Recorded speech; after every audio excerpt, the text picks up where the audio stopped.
Hello, hello, hello. What's up this morning, everyone? Welcome. Fine Tuesday to you all, and viewer battle stream to you all. Good to see you.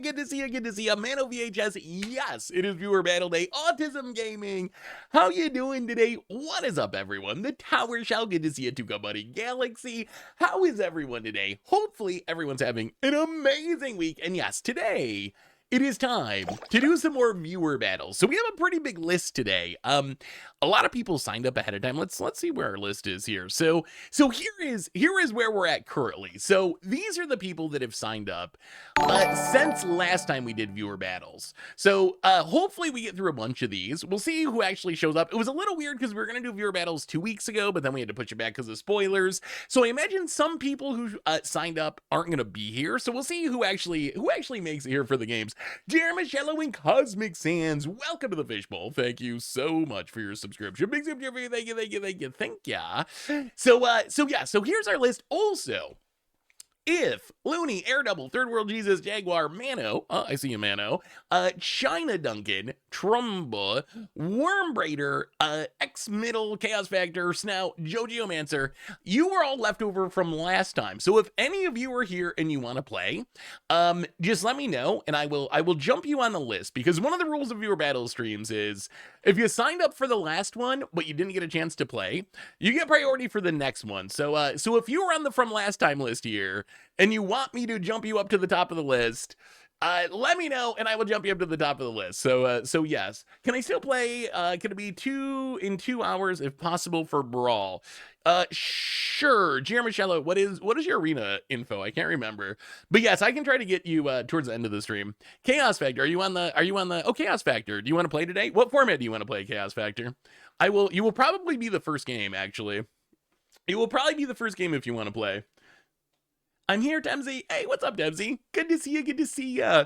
Yes, you will be here. You'll be near the beginning of the stream, Tempzy. What format did you want to play, actually? So let's do our reminders, and we will get into our viewer battles. I'm excited to see all your decks. Usually y'all come with some pretty spicy decks, so it's fun to see what y'all bring to the viewer battles. And we got all the avatar cards. Standard, I think, is actually like not bad right now. Coming into Worlds, I was a little worried about Lessons, but I don't know if you've experienced this. I don't feel like Lessons is actually that problematic in the wider meta. Like, I feel like it's where it is good. It is good, don't get me wrong. It is a good deck, but I feel like it was like very perfectly suited for Worlds, where everyone's fighting Badger Mole Cub and not fighting Lessons, and the Lessons that kind of snuck in. But I haven't actually felt like Lessons has been oppressive in actual Standard outside of Worlds, which is good news.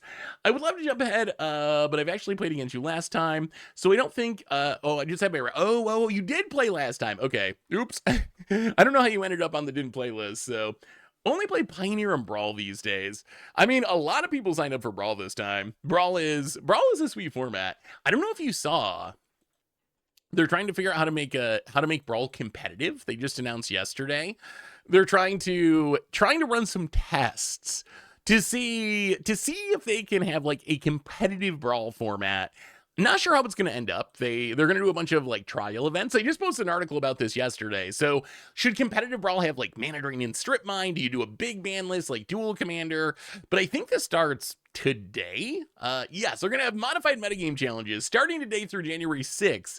And you get to win some pretty sweet cards. You get to win the like Mystical Tutors, Deadly Relics, and Tombsy's promo cards that they did for what, Scene Boxes or something in paper, and then didn't release yet on Arena.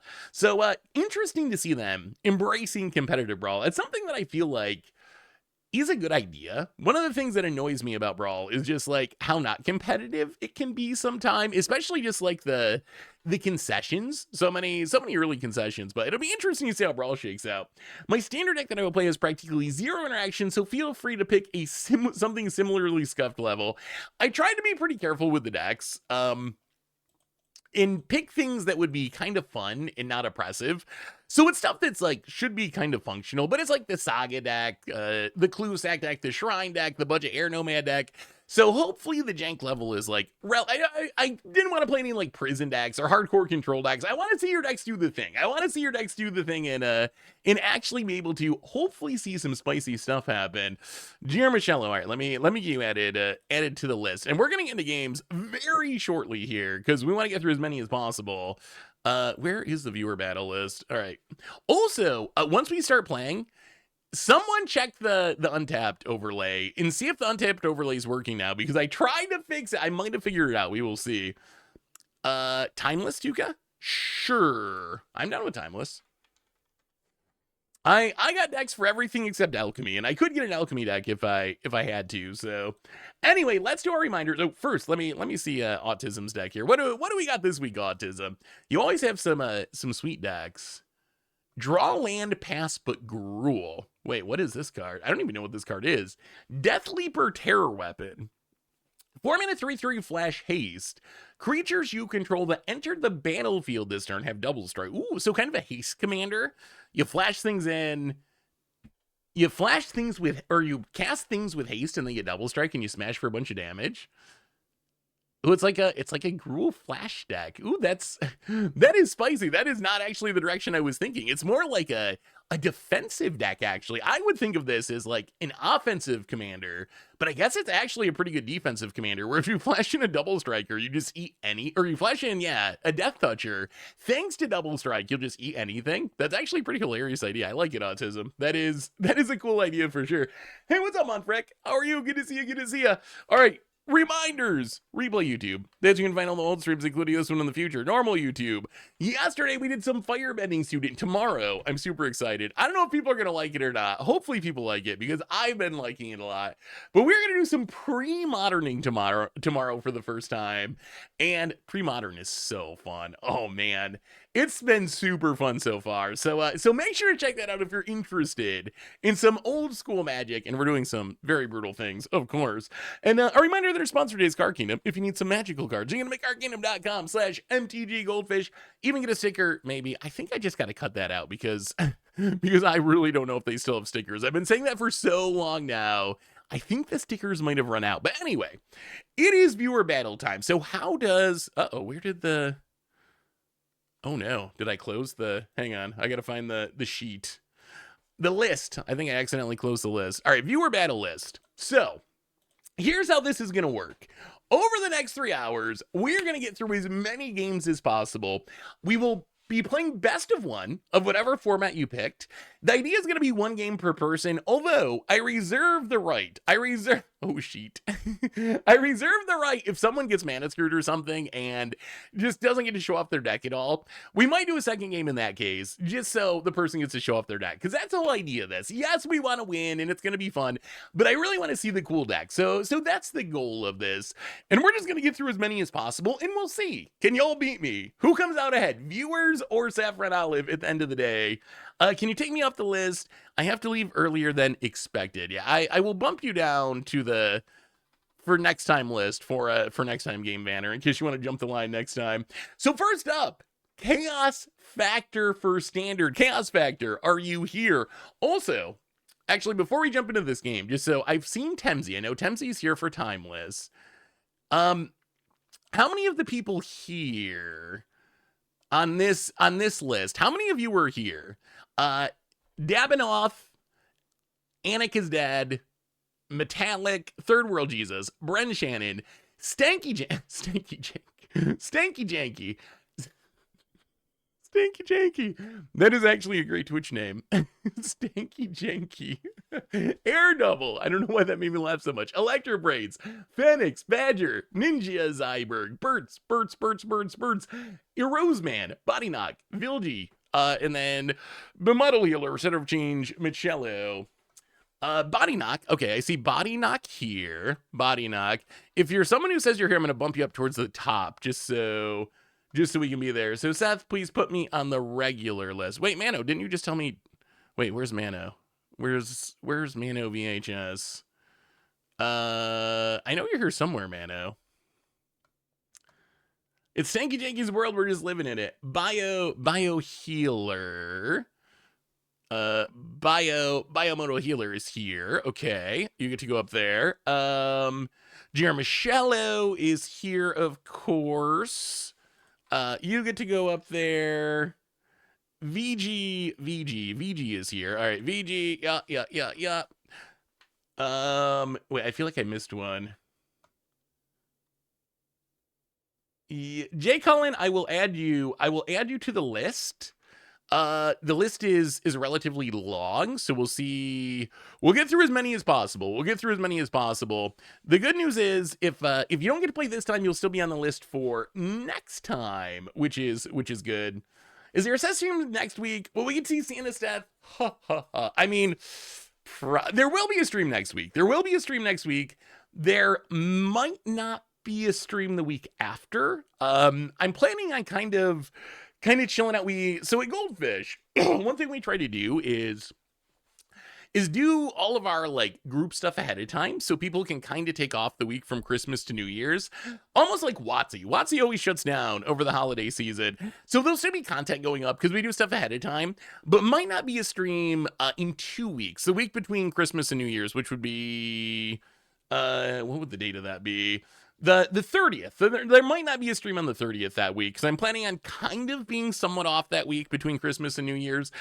Like I said, content will still be going up, but going to be a little more relaxing, doing holiday stuff and whatnot over that week. So yes, but next week will be the Santa stream.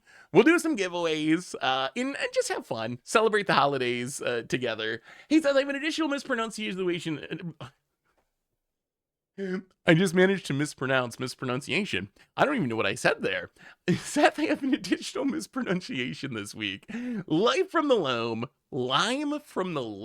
Ooh, Lucid, I think you might be better at this mispronunciation thing than I am. You've had some good ones lately. You've had some really good ones lately. All right, let's get into our first game. Chaos Factor for Standard. Chaos Factor. Are you on Magic Arena? I'm gonna add you as a friend here. Oh, some people are already friends from last time, which is nice. Chaos Factor. I'm gonna add you as a friend. If you can, accept the friendship, and then we'll get in round one of our viewer battle stream. Yeah, I don't even know. It started off as mispronoun, and then it just kind of went its own direction from there. Chaos Factor Gaming. Let's see. Where's Chaos? Chaos Factor. All right, Chaos Factor. We're gonna do a little dueling in Standard. What are we gonna play for our first Standard game? Let's start with. Let's just play the Saga deck. Let's play Sagas. All right, Chaos Factor. The challenge has been sent. Where can I sign up, and what is the schedule for this? So Schmott, if you want to get on the list, all you got to do is send me your arena info. You can do it in the chat, you can do it with a whisper, you can do it through my email if you want to, it doesn't really matter. So just send me your arena info and what format you want to play. I'll add you to the list. We'll see. So the question is going to be how many of these people actually showed up, because a lot of people signed up ahead of time. Whether or not they all actually make it to the stream, especially this time since we had to change the schedule, we'll see. It might be that many of these people don't end up making it today, and the list will be a lot shorter. If all these people show up, I imagine that we will not get to too many people who are signing up now, just because we already got a big list.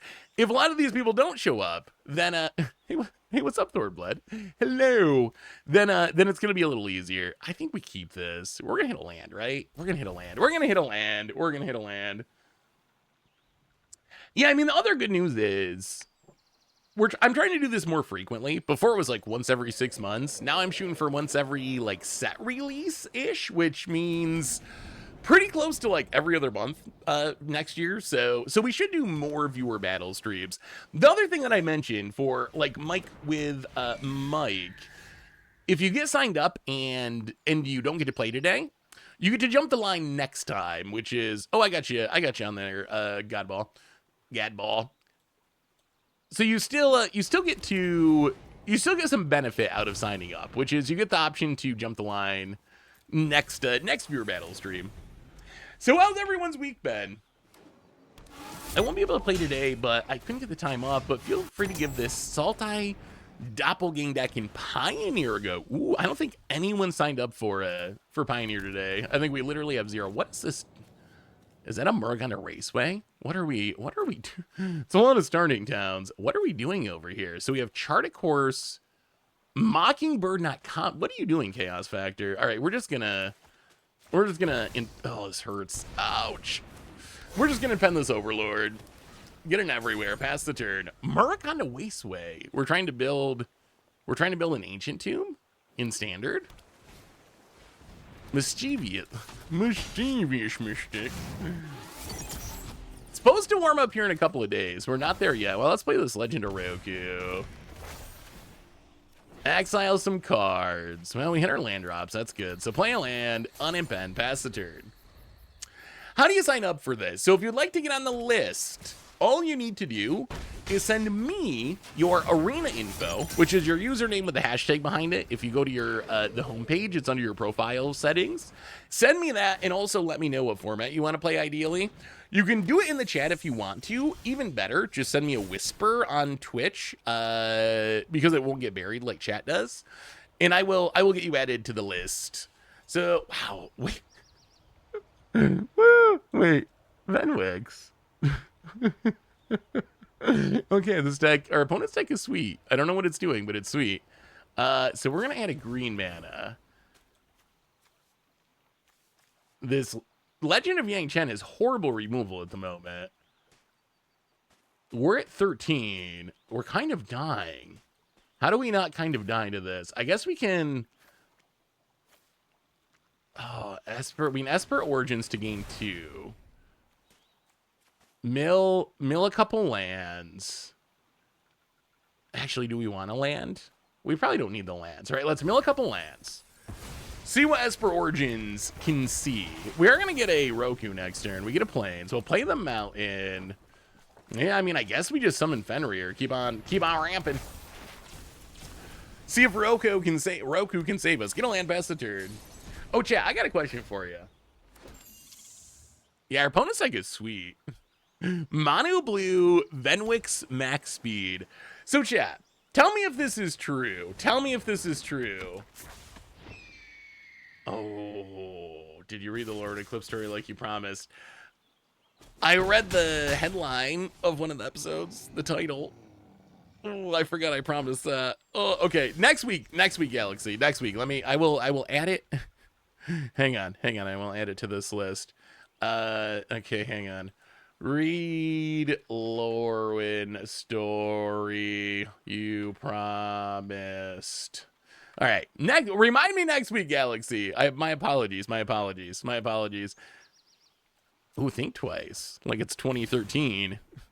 Think Twice used to actually be a legit card. Like that was a legit card in control decks. Might be able to play in an hour or two. All right, yeah, ping me later in the stream, Joe, and maybe we can get a match then. All right, so we get to flip our Legend of Roku, and I mean we gotta just draw cards, right? How do we not draw cards here? We don't have any sweepers. We can make dragons, I guess. How much damage? 1, 2, 3, 4, 5, 6. Are they? And they're at max speed, so they double draw.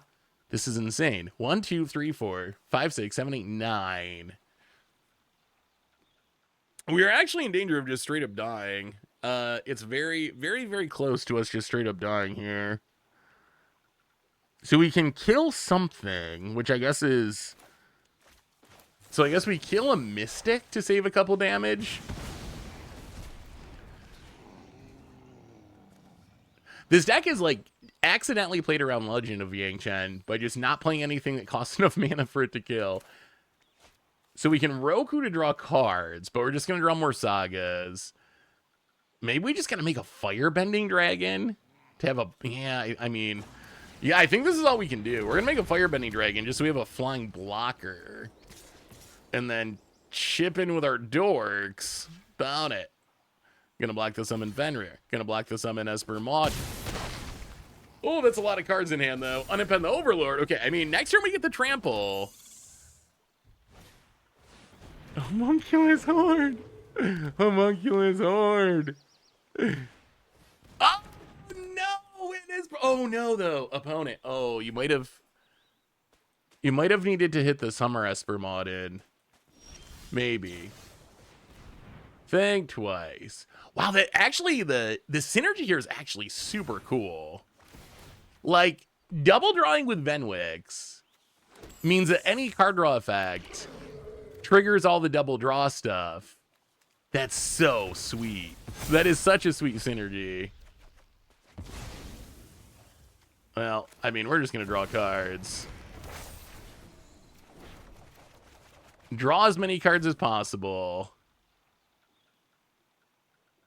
We don't have lethal. Our opponent probably has lethal. Let's play a Verge.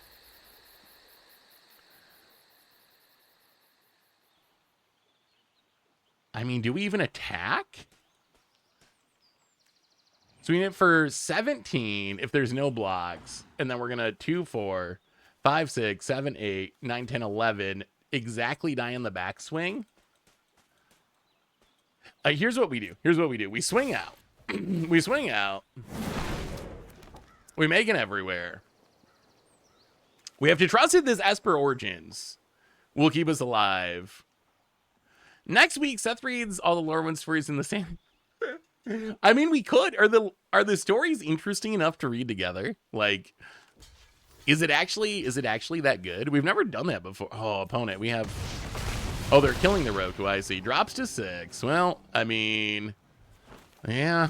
Gain 2. Don't want you. And now we don't have trample next turn either. 1, 2, 3, 4. I mean, we could Ultima. It just feels so dirty. It feels so wrong. It feels so wrong. I mean, we're seeing a homunculus horde pop off. Yeah, we could do story time in the Santa suit. Oh, about it. Beating down. Hey, what's up, Adam? Yeah, so battles are best to 1, just so we can get through as many people as possible. So yeah, best to 1. If someone gets super mana screwed and doesn't do anything, then they can get another shot at it in some cases. But best to 1 in general. Just because we have a pretty big list of people and only like 3-ish hours to get through as many as we can. I really like the idea of this. I have not played against a deck doing what our opponent's deck is doing. Opponent's gonna think twice. Max speed with Venwix. Double draws. The homunculus. All right, chat. I need your vote, chat. Here's a vote, chat. I need to know what you think. Do we cast this Ultima? Do we cast the Ultima? Is Lapa hungry? Do we cast the Ultima? The Ultima is the only way out of this. The question is, I mean, our opponent made a whole bunch of homunculus hordes. It just feels, all right. I feel bad. I feel bad about, because our opponent's deck is so cool. I feel bad about blowing them out with an Ultima here. I don't know why it feels bad. I think it's because they're doing something cool. It feels like you're not just clubbing a baby seal, but a really cool baby seal that you kind of like. Opponent. What are we doing? Thopter fabrication. Sure. Gonna do some blocking. Yeah. And blocking. And blocking. And blocking. I mean, honestly, even after we Wrath, our opponent very much might be able to rebuild faster than us. But I mean, I guess it is objectively, it is the correct play. Oh, it ends the turn too. Well, let's play a tap land. Oh, and we lose our starting town forever. That's brutal. Ultima, out of here, all of you. All right. Your go, opponent. Your go. They have so much mana. I have never seen Morgana Raceway actually pop off like this in Standard. I've never. Wow, triple Hall Creep. Do we have another Ultima? Opponent's gonna think twice. Gonna trigger the Mischievous Mystic. Gonna draw more cards. Ultima. We need an Ultima. We need another Ultima. We're at 9. Well, we get to flip the Kyoshi. It's big. It doesn't have haste, right? It does not have haste. Well, I think we Roku to do some digging to see if we can hit an Ultima. Otherwise, okay, not in Ultima. Well, let's Esper Origins, graveyard. Esper Origins, graveyard top. Let's. Oh, we should have. We should have left the land on top of it. Oops. Oops. Max speed. Now that we're a year in, we're getting to the end of 2025. How would you grade the max speed mechanic? How would you grade it? You can use whatever scale, 1 to 10, 1 to 10 scale. I'm very curious. I feel like this, I've been thinking about end of year stuff to do an end of year video. Oh, also for the people who've been asking, we are going to be able to do a end of year clip show podcast where we go over our good and bad predictions from the year. So that's going to be coming up the weekend before New Year's, the week before New Year's for that podcast. Hey, what's up, Dazinger? How are you? Found it. Oh, they also have Ether Siphoner. They're mill killing us. We're dying in so many ways. Well, okay, we get to trigger. We get to make a mana. Man, Ultima sucks. Can we live without... Okay. We have to kill the Siphoner, though, or we die, right? Whenever they draw, we mill 2. Oh, I guess we can... Okay, so we can Yang Chen it. We can Yang Chen the Siphoner, so we don't die to that. So get rid of the Siphoner. Yes, we're going to vote Siphoner.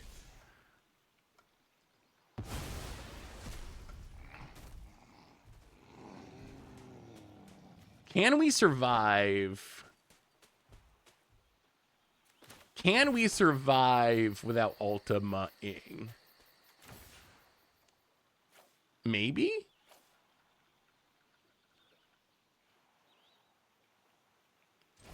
I think we're going to try. Let's Esper Origins. Graveyard.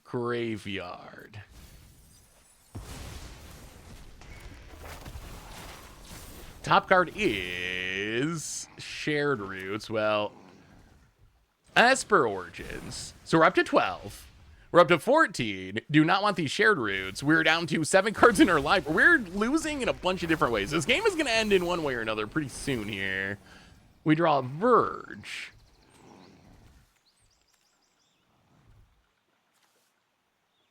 So this taps for 5.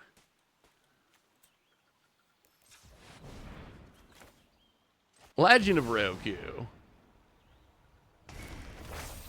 See if we can hit some removal. Okay, we hit a Torch the Tower. So we can Torch the Tower. A Hall Creep. Exile a Legend Roku. Keep the Get Lost. Man, this has been a battle. Summon Fenrir. All right. This is what we got. This is what we got. Is it enough? Sadly, yeah, those are our 3 cards. Sadly, all of our blockers are on the ground. Yeah, I mean, we're going to get in there. Opponent. Going to block. I do wonder if our opponent... Oh, no. I do wonder if our opponent needed to jump there. Like, maybe that jumping was not necessary. A Labrador! Welcome to the Fish Bowl. Thank you so much for your subscription. Big Scoop Review. Thank ya. I feel like the racing mechanic kind of flopped. At least, oh, wait. Oh, if our opponent can't kill us here. If they can't kill us here, or they need that silly mill thing. Wow, this is actually a ridiculously close game. What are the odds our opponent's playing Ether Eyes? Well, no, we're going to have to say no, I think, to this Yang Chen, or we do actually just mill out. We will decline that one. I mean, okay, is there an Aetherize? It doesn't really matter because we're swinging out anyway, because if we don't, we're going to die. We will play a land, play a Fenrir, get that counter. Wow, this has been a ridiculous game, Chaos Factor. This has been a really good game. Summon Fenrir. Still nothing to find. Yeah, I mean, go to combat. Oh, if we get Aetherized. There's no blocking through this, I don't think. Our opponent needs some removal. Some sort of something. Oh, a massive Washi Tongue. Is that enough? A huge Washi Tongue Librarian. Opponent gonna draw a ton of cards. They also, oh, that's gonna make more bodies. And they have the Thopter Fabricator they can turn on. That's gonna trigger their stuff. Oh, opponent's at 6. This is gonna be close. Opponent Cruise. This is gonna be super close. Opponent. Another Spectral Sailor. So this eats 1. Our opponent's either just gonna live or just gonna die. Like, this is, I haven't done the math. This is literally gonna be, this is so close.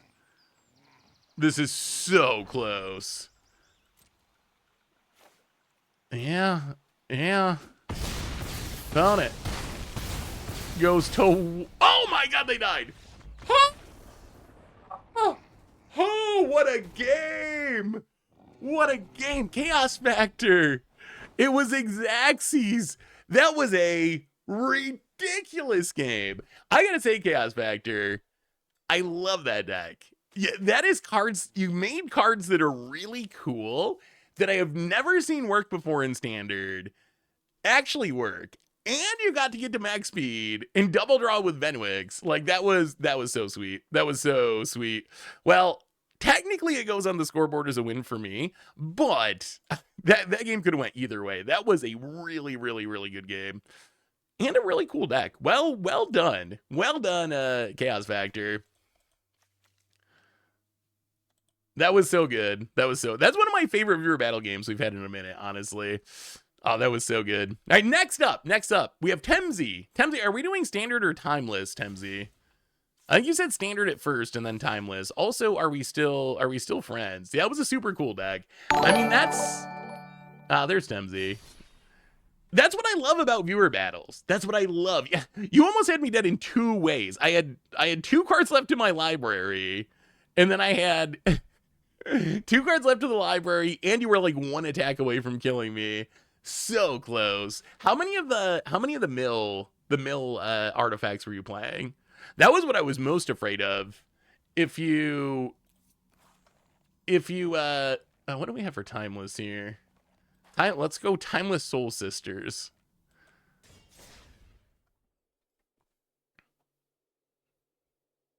If you want to get on the list, just send me your info. I'm adding you, Adam. I got your arena info. You are added. Send me arena info if you want to get on the list. Unsure how far we'll get through the list today, but if you don't get on it, you will be, oh man, this hand is brutal. All right, I mean, we're gonna keep it. I mean, we're playing Timeless, and we're playing Soul Sisters. I feel like Soul Sisters is about as fair as a Timeless deck can be. It's about as fair. No Blood Moons, no turn 1 wins, no Dark Depths, no show and tells. We're just playing Guide Souls, gaining life.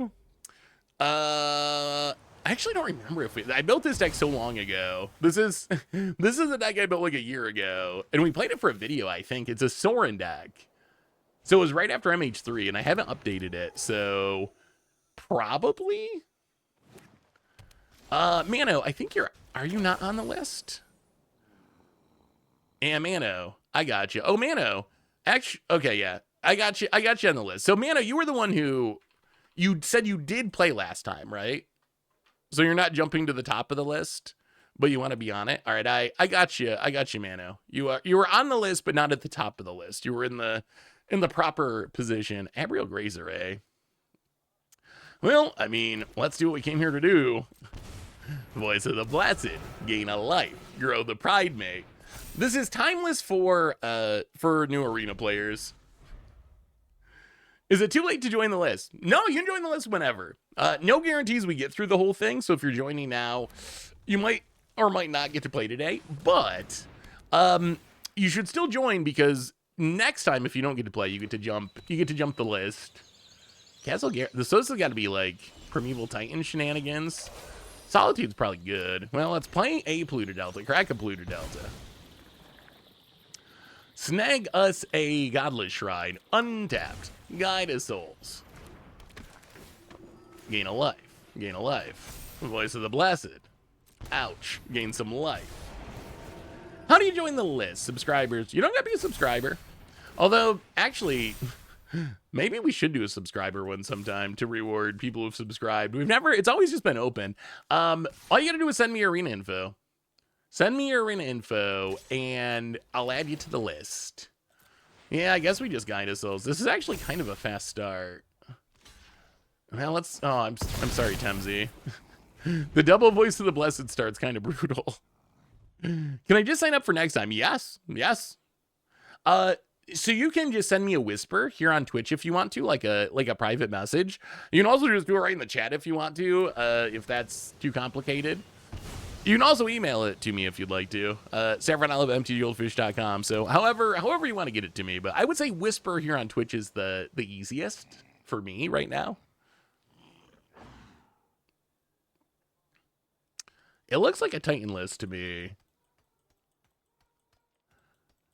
We just got off to a super fast start.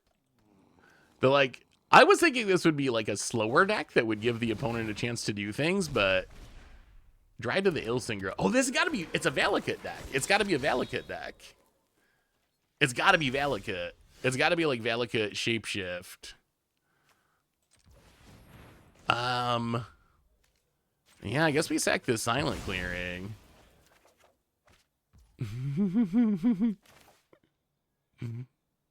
Alright, sure.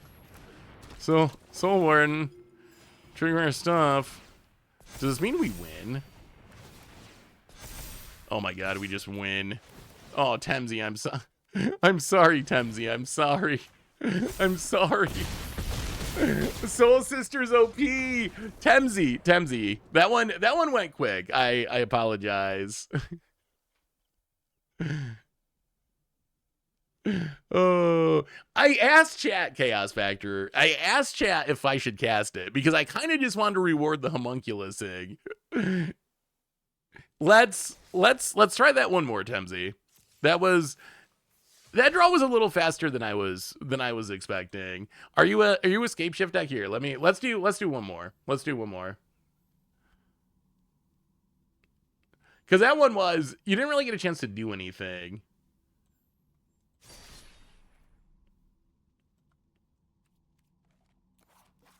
So if you're still here, Tempzy, I will challenge you. I will challenge you again.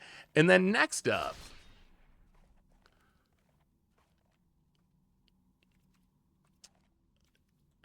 I don't think this deck's actually that strong. I think we just happen to have like the double Voice of the Blessed draw. Like really the deck I don't think it's that good. So I think it's okay to run it back, but yes, the cat deck is stronger.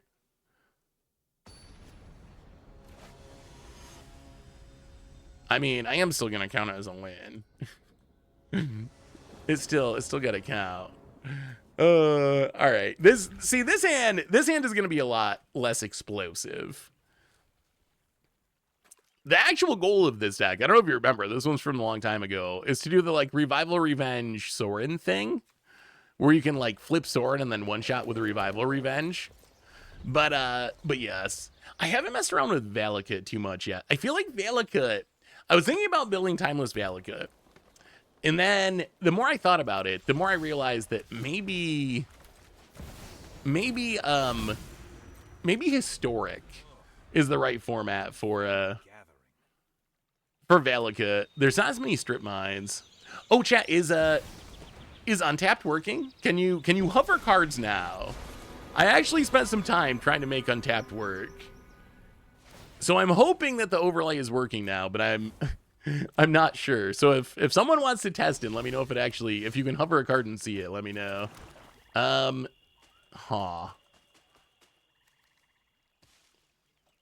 I guess we just play the voice. Extort.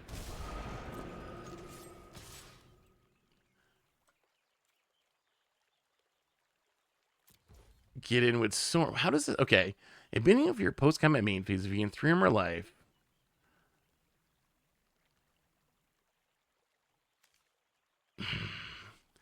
How insane. Still not work. Oh. I'm going to have to call Untapped customer service. I thought I fixed it, but apparently not. How insane is it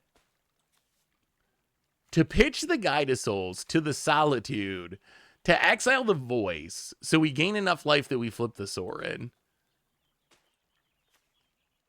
That's got to be... Oh, and we have... You know what? We're going to do it. We're going to do it. We're going to do it. Not that this is the correct play. But we have the Revival Revenge in hand. We get a Planeswalker. We get to start making food. We got a plan. We got a plan. Yeah, this is an Animal Collective t-shirt. Good eye, Tipzilla. Animal Collective pretty awesome. One of my favorites. Lorwyn Incarnations, I think, are good. I think they're actually very good. I'm so excited for that set. The Lorwyn set's going to be so sweet. All right. Tick up the Sorin and pass the turn. Deck. If we can draw a land to play the ring, to draw some more lands, we have the kill. I haven't really listened to Panda Bear solo stuff. Is it worth listening to? Yeah. I don't really care too much about the... I don't know what this Ren's doing. Like, there's no... our buddy Grazer. I don't know what the Ren's really doing. I don't see any fetch lands. Without fetch lands, the Ren just doesn't do much. Pellet, Bloodbraid Elf. Gonna get in at the Sorin. Sure. Down to 4. Gonna take up the Ren. I mean, if the Ren gets towards ultimating, then it becomes scary. Can we draw land? No, Guide of Souls. Well, Guide of Souls is a blocker at least. So let's play the Guide of Souls. No Extort.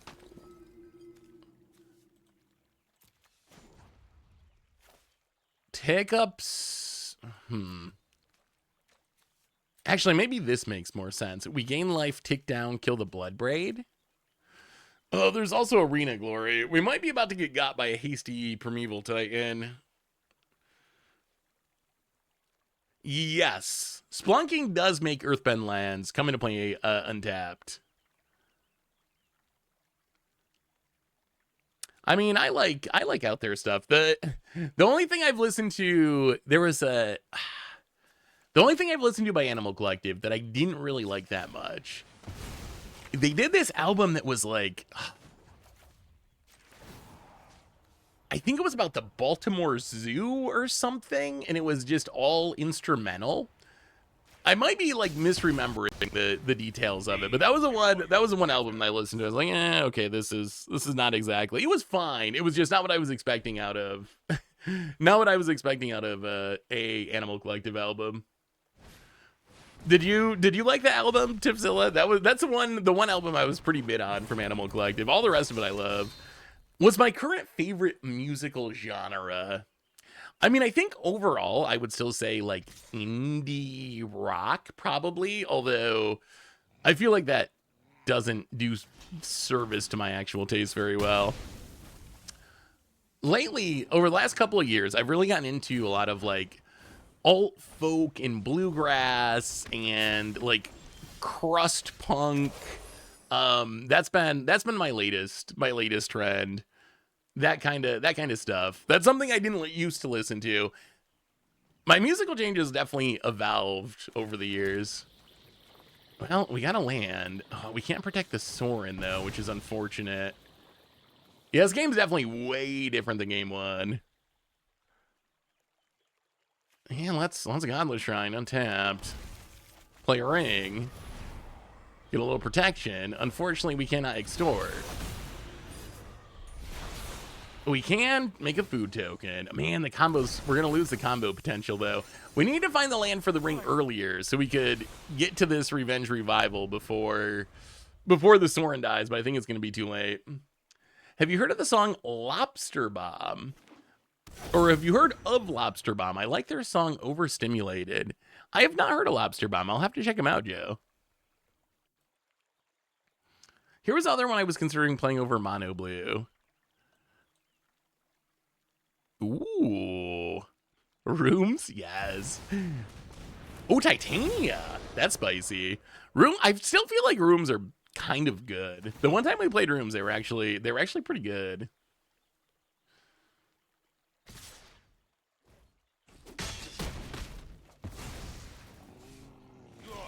Hey Goldfish, just an update on me making my Tempzy CDH deck all foreign foils. Just picked up a Japanese mnemonic betrayal, a Japanese foil activated sleeper, and a Japanese foil Forsaken Miner. So Patrick, I've never tried to Japanese out a deck before. Overall, does it feel like it's way more expensive than just building the English version of the deck? Like how big of a premium do you have to play to go Japanese foils? Is it like super expensive or is it not too bad? I remember in the past, and this was like, I think this has changed now, but like 10 years ago, yeah, we should revisit Rooms. There was kind of a cheat code for getting Commander cards, which was buying them from Japan because Japan didn't care about Commander. So you get like Ristic Studies for like $10 when they're like $50 here. That was like the cheat code, but I think it's changed recently where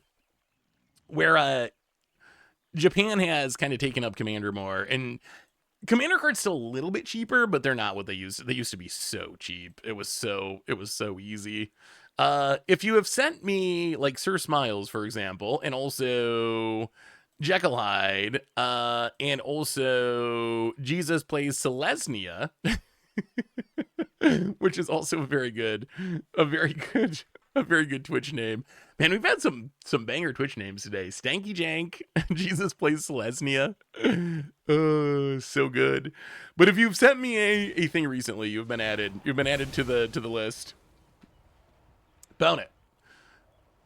Gonna do Titania things. This red. Yeah. Wait, did they just what's happening? Oh, wait, is this their plan? No. I thought this was like a Titan deck. Is this actually a Titania deck? Maybe the whole game plan is Titania Sylvan Safekeeper.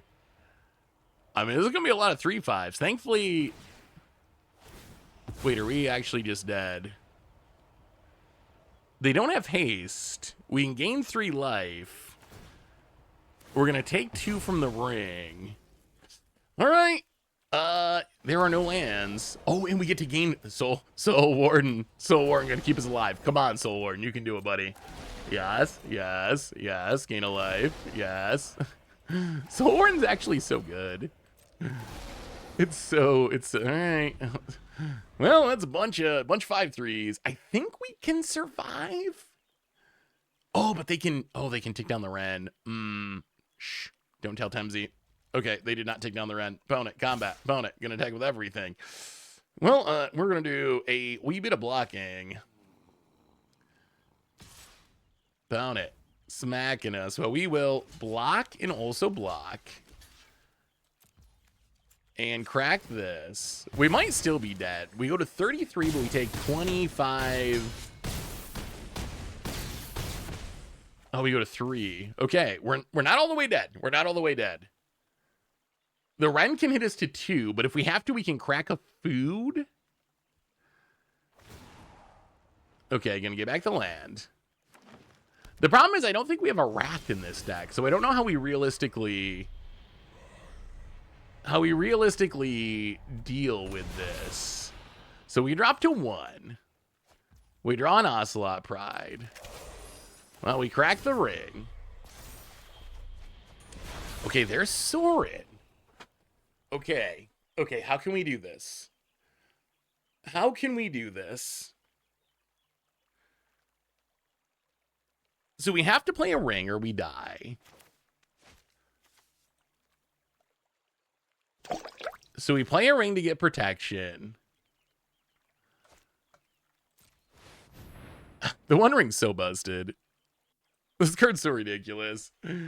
Lord Matthias, welcome to the Fishbowl. Thank you so much for your subscription. Big subscription. Thank you. Play an Ocelot Pride. Run out the Marsh Flats. Not dead yet. Not dead yet. Not dead yet. I mean, we're pretty dead. What we need is we need to somehow get down this Sorin without dying. Yeah, there goes the Pride. Get down the Sorin without dying and flip it. And I'm just not sure how we realistically. Oh, so it is land on Giant, so it definitely is a primetime deck. Opponent passes. All right. Take 0 from the ring. We draw on a Johnny. Well, draw with the ring. Yeah, I feel like we might be fighting a losing battle. Silent clearing that we can't use. So I think what we have to do, we have to crack the food to get enough life that we can crack a fetch. I don't know if we have a basic though. Okay, we do have a basic, so we can get a basic.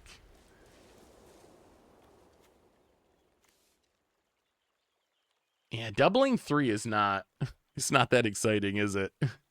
Is it? They don't have black mana, so they can't activate the drain mode on Shaman without black mana, unless I'm missing black mana somewhere.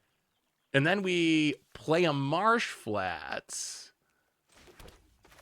play another ring, keep the ring, pass the turn. I mean, we're trying. But yes, it would, if they had black mana, it would kill us. Just curious, how many monitors do you have? I know most have the standard 2, but one of my buddies has 5, I think. So I've been a two monitor believer, but I have a third one now that I'm just setting up. It's not finished yet. I didn't get the right cord for it. I need a display cord instead of a HDMI cord. But my idea was I wanted a monitor that was on my wall behind my camera for doing shorts and stuff where I like have a script, and I want to be able to like basically build a teleprompter. The goal was to try to do a DIY teleprompter, but it still doesn't have black mana, right? All right, we're gonna crack the Marsh Flats, get the Surveil land. So we need a ring or an answer to the board. We already have a Sorin. That's not it. Well, okay. There should be one more ring somewhere. So we're at 2. We draw a Solitude. I mean, we might as well draw with the ring. Oh, that's not a ring.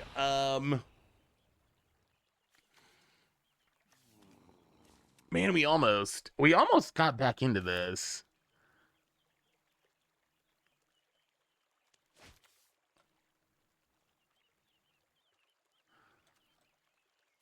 So if we, okay.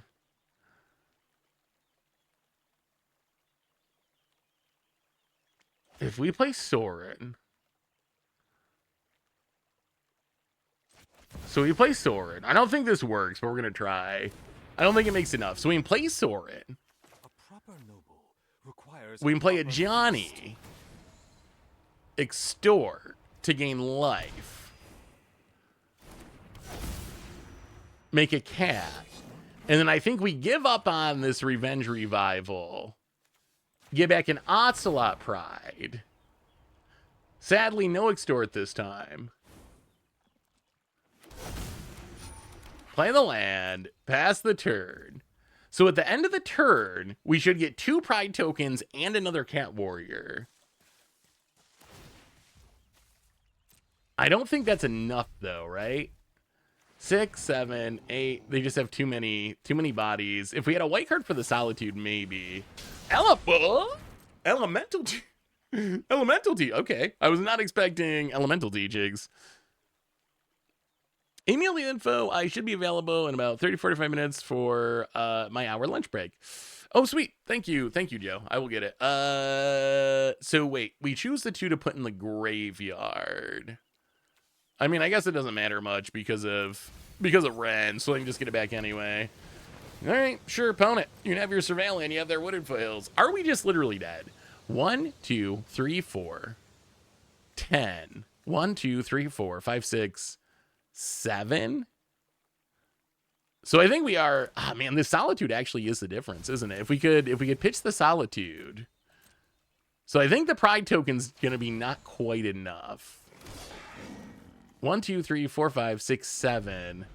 I mean, maybe our opponent's got the fear. Maybe they got the fear and they don't attack. Wow, Japanese Mnemonic Betrayal foil is 200? Oh, my goodness. Oh, all right. That is definitely gonna do what the mints can do. And Tempzy. Well done, Tempzy. 6, 7. Oh, kids these days. I was just watching this video. GG Tempzy. How so many kids can't really read at their grade level anymore, but they definitely count. They definitely count up to 6, 7 at least. Yeah. I don't know exactly what our opponent's deck was doing, but 8 and 9. That's where it ends. It ends at 6, 7. Good game, Tempzy. Good game. The deck looks sweet. So it's like a interesting take on what I assume is a Primeval Titan deck. We saw the Valakut synergies. The Titania was really sweet. The Titania was really cool. That was a cool way to close out the game. All right, let's see who's next on the list. If you are here, let's get a little hand raise in chat. Body Knock, Bimodal Healer, Machello, and Vigil. Who are here? I'm already on the list, just letting you know. Where on the list are you? Still here, Body Knock. All right, Body Knock for standard. I am about to add you as a friend, Body Knock, since you're at the... So the next matches should be Body Knock, Bimodal Healer, Machello, Vigil. Those are next. Those are next. And then, okay. So I will bump you up here because I haven't seen these people yet. So you're not too far down the list, Bren. All right, so let's see. Body Knock. Body Knock for stand... Oop, I probably should not put standard in there. There we go. Body Knock. Accept a friend request and we will battle it out. Hey, what's up, Mega Magikarp? I don't mind me being here, but I'm skipping this viewer battle. We talked about me being here last stream, but I'm tired as balls. Well, Mega Magikarp, I'm just glad to see you. How's everything going? How are things? Yeah, Arena of Glory was scaring me. That card was scaring me.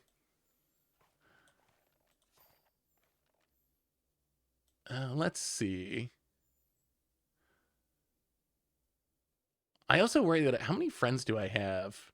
How many friends can you have? Have I reached the peak of friendship on Arena? It says 100.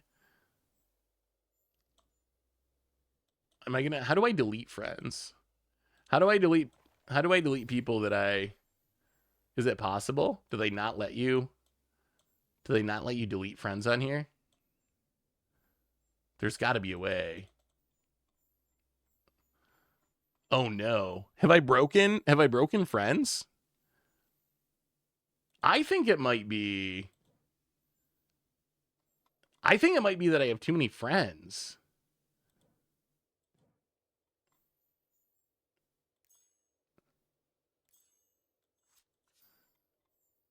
Wait, no, now it's 101. All right. I mean, all right. I guess you know more than 100. We're friends forever. Like it or not, we're friends forever. Once you're friends on Arena, you're friends for life. Standard A. All right, we're gonna go jank mode. I don't even know if I ever played this deck. This is a deck I built for early access. It is a colorless planetarium deck. I can't remember if we played it at all or not, but let's give it a try. It's definitely jank level. Oh, you gotta right click them. All right. Well, I may have to delete some friends, unfortunately. Oh God. I don't know if you saw this. I don't know if you saw Marrow. So Marrow did a teaser. Marrow did a teaser for Lorwyn.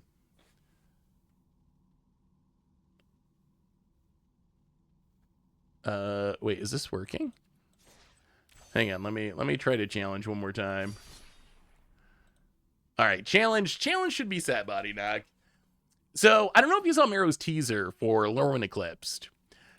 It talked about the tokens that were in the set, and it was all typical stuff, right? Like a blue-black fairy token, an elf token, except it said 3/3 elk. It said 3/3 elk token, and when I hear 3/3 elk, I immediately think Oko, and then apparently they spoiled some art today. It kind of looks like Oko. It kind of looks like Oko is going to be in Lorwyn for some reason with his elk. There's no way they just reprint it, right? There's no way. I mean, they did print a bad Oko that is currently in stand. Well, we got a planetarium. We're going to keep this. We got a planetarium. We can ramp into it. Let's go, Body Knock. Let's go. Oh, I mean, there is one in standard that's fine. So I guess that's the good news is they're not all broken. Treasure map seems good with planetarium. Hey, welcome, Chicken Guy. Good to see you. Good to see you, Bonnet. Meticulous Archive. Gonna mail a Teep Muck Desperado. Okay, gonna do some criming over there. The Iron Crag. I think we get rid of the Iron Crag. Let's keep the treasure map. Pass the turn. It didn't make elk tokens, but it turned things into 3/3. Oh, Riverturn Monument. Scary card. I think we just let's Hidden Grotto scry.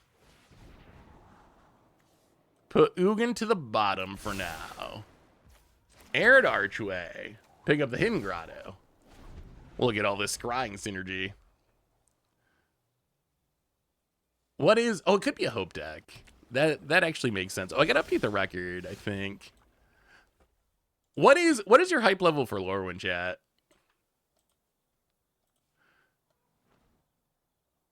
Yeah, let's play land, and I mean we're gonna try to get down this Hedron archive. We'll see what our opponent has to say about us doing a bit of ramping. It's only a Hedron archive. How do you counter a Hedron archive? All right, I guess you do. 9, 8, 9, 6, 10 out of 10. Max out. I'm very excited for Lorwyn. I'm very excited for Lorwyn. It's... I think I mentioned before that I've started to view, like, Universes Beyond sets, some of them as, like, commercial breaks. And it feels like we've had some, like, a couple of commercial break sets recently, and I'm very excited to just, like, go back to a Magic, like, a familiar Magic plane.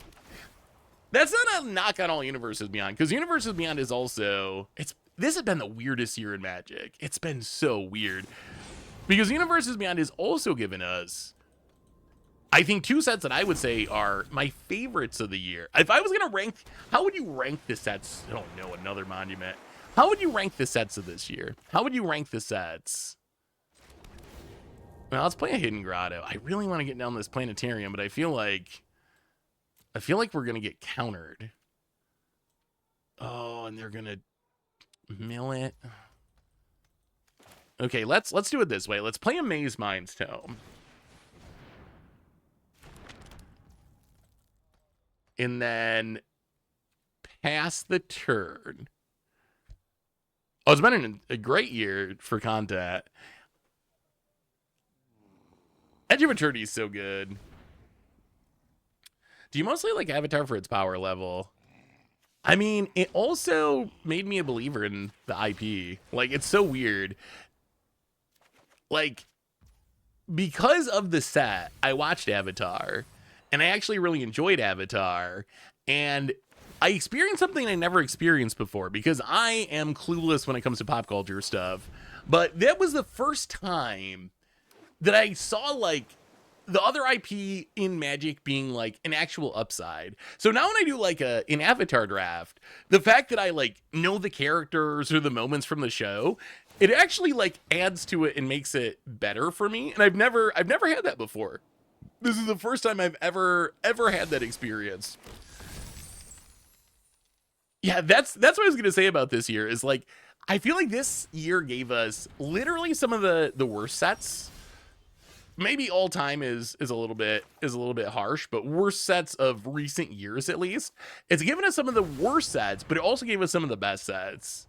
Like now that I'm reflecting back on the year, I really truly think that Avatar, Final Fantasy, Edge of Eternities are all really like S tier sets, really good sets. I think that Tarkir Dragonstorm is like a very solid, like nostalgic set. I still like that one. And then we had on the other end of the scale, we had Spider-Man and Aether Drift, which I actually think are two of the worst sets that's been made in quite a while. Maybe not all time. Spider-Man's on the all-time list, and Aether Drift is maybe on the all-time list too. Not quite as far down as Spider-Man. But it's just so funny. I feel like Magic used to kind of bump around in the middle, and every set was like, pretty good, not bad, like reasonable. But now we've gotten this like huge amount of variance.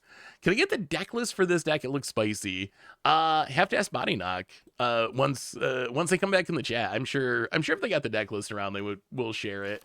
All right, can we actually do the cool thing? Opponent, are you gonna just keep countering all of our stuff? We're actually, wait, is that 33 in the graveyard? Oh, are we not just dead? Why is our opponent not killing us? Can't they just activate this silly monument and make us die? All right, planetarium. Okay, here we go. Let's do the thing.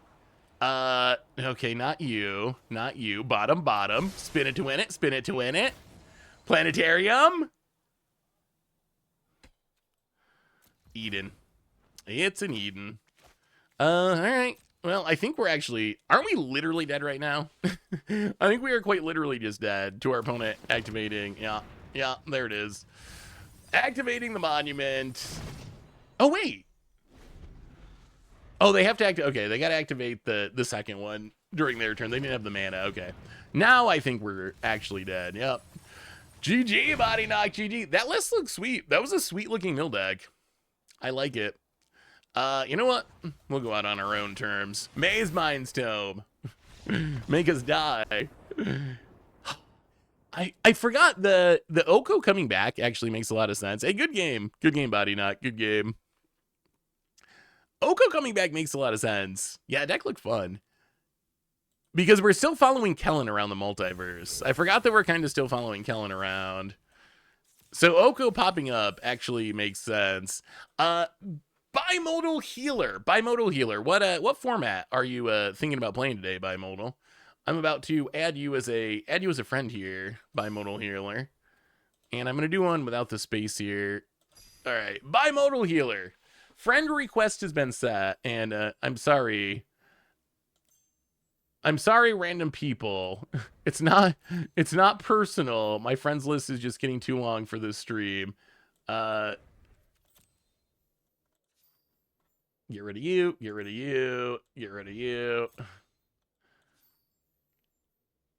So Bimodal Healer, what format are we playing Bimodal? Am I on the list? Okay, here's where the list at. Chicken Guy. I don't know your arena username. So these are the new people on the list that submitted since last time. And then these are the people that were left over from last time that didn't get a chance to play yet. Oh, Joe Geomancer, I forgot. Let me know when you're on your break. I forgot you were on the list from last time. So when you're on your break, let me know and I will sneak you to the top of the list because you are a carryover that didn't get to play last time. Yeah. Bimodal Healer here. What format are you playing, Machello? Okay, here's Bimodal Healer. What format are we playing Bimodal?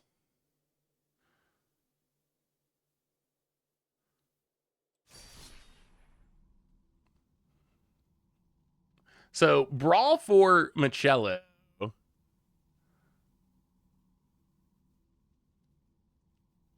Ultim on the friends list. So good. Yeah, I can squeeze you in. I can squeeze you in, Joe. You said you wanted to do Pioneer, right? I guess I'm gonna challenge you Bimodal with a standard deck. Because I'm not sure what format you want to play. If that's incorrect, I'll try again. Yeah, I got you. You're on here somewhere. You're on here somewhere, Jekyll. I got the DM. Oh, Bimodal said standard. Okay, sweet. But we're going with Planetarium again because I want to actually see this deck work. And we're 2-2. It's always a tight battle. Always a tight battle when we do a viewer battle stream. This hand, well, we got a bunch of Extinguisher battleships. Sure.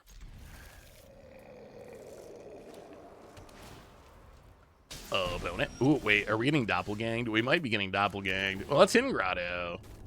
Scry away the Suyugan. Pass the turn. Remini. I got you, Remini. I'm adding you right now. Remini for standard.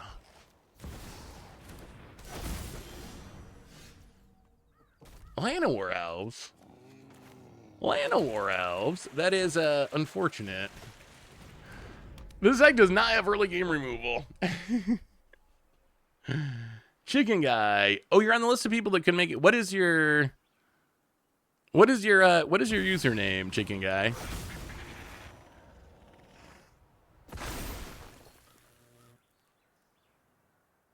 Oh, air double. I gotcha. Yeah, I will bump you up, air double. So yeah.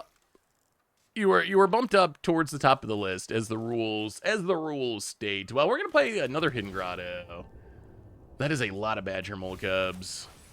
Perhaps too many Badger Mole Cubs for our own good. Let's play this Maze Mindstone. 1, 2, 3, 4, 5, 6.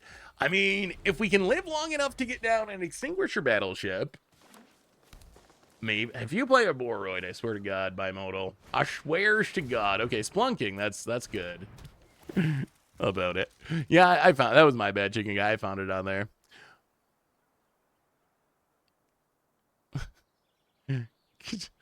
My typo, if you think my mispronunciations are bad, you should see my typos. Oh no, doubling season. Oh. Okay, yeah. Nothing scary ever happens when that card comes down. Opponent. Passing. Man, we need Dark Ritual. 1, 2, 3, 4, 5, 6. We need like one more mana, and we don't have a way to do it this turn. Oh, does that matter? Ring of Lucy. It only taps non-lands. I mean, it can tap the Llanowar. That's something. So we drop to 14. We draw the Ring of Lucy. We go to our main phase. We play the ring. We play the Arid Archway. We pick up the Fountain Port. On our opponent's upkeep, we pay 2 and a life to tap the Llanowar. And let's see what happens with this doubling season. I feel like, you know what this is? This is a doppelgang deck. This is a doppelgang deck. I don't know why. Oh, forgot to kick it. I don't know why it's playing doubling season. I'm not sure what the synergy is with doubling season, but Splunking Badger Mole Cubs, Lechuacious, I would bet my arena account that this is a doppelgang deck. It's gotta be. It's gotta be a doppelgang deck. It's gotta be a doppelgang deck. Llanowar Elves. Because I think there is a way you can go infinite with Doppelgang and Badger Mole Cup. Ooh, we're going to actually live long enough. We're going to live long enough to play the Extinguisher battleship. How are they going to hit us? Sure. Badger Mole's doing their thing. Conduit pylons to the bottom. We got to find the planetarium. Maze Mines Tomb. Well, I mean, play the land, and we are going to extinguish her battleship. Yeah, I mean, I guess we had the doubling season. Yeah, that was pretty good. Oh, I'm sorry, opponent. That is the weakness of Badger Mole Cup decks is if you end up Wrathin, it is kind of brutal. We are playing standard at the moment, and we're just gonna do this now. Draw a card. Where's the planetarium?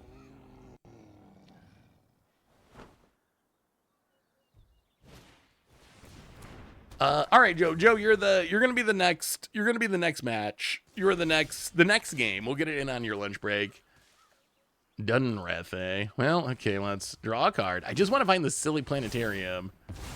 I just want to find a planetarium. That's not a planetarium. Treasure map. Scry. Not a planetarium. Maze Mines Tomb. Draw a card. Oh my god, okay. Land, Maze Mines. We hit all the draw. None of the planetariums. I mean, I guess at this point we could just cast things. Chef Seth, what is your arena? What is your arena name, Chef Seth?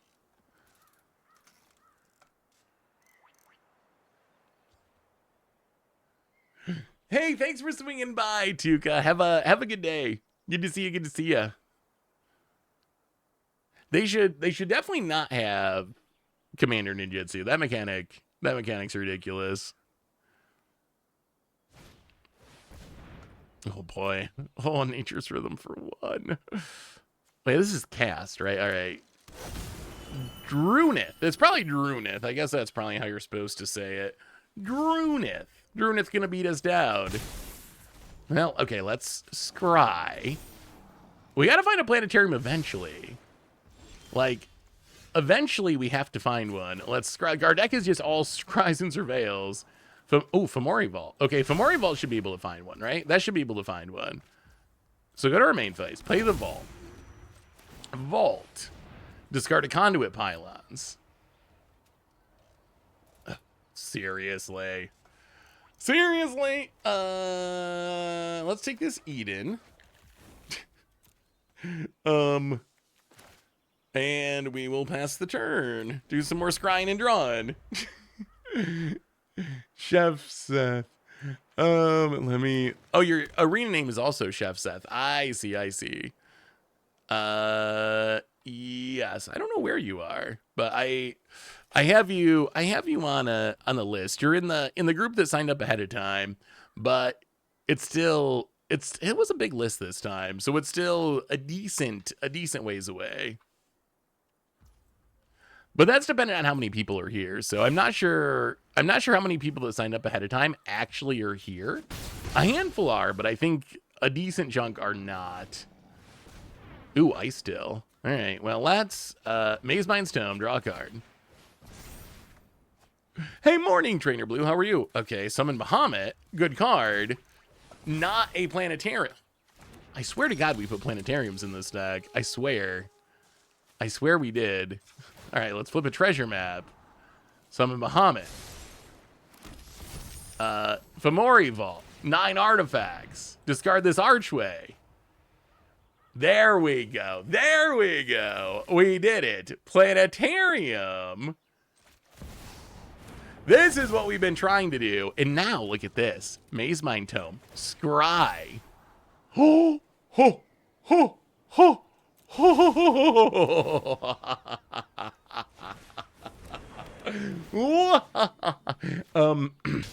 I'm so sorry. I love Doppelgang. I'm sorry, opponent. I'm sorry. I feel so bad. We low rolled forever to not find the planetarium, and then we high rolled like crazy once we did find the planetarium with the extinguisher battleship on top. All right, let's see if we can scry our way into some goodies. Maze Mine Tome, scry 1.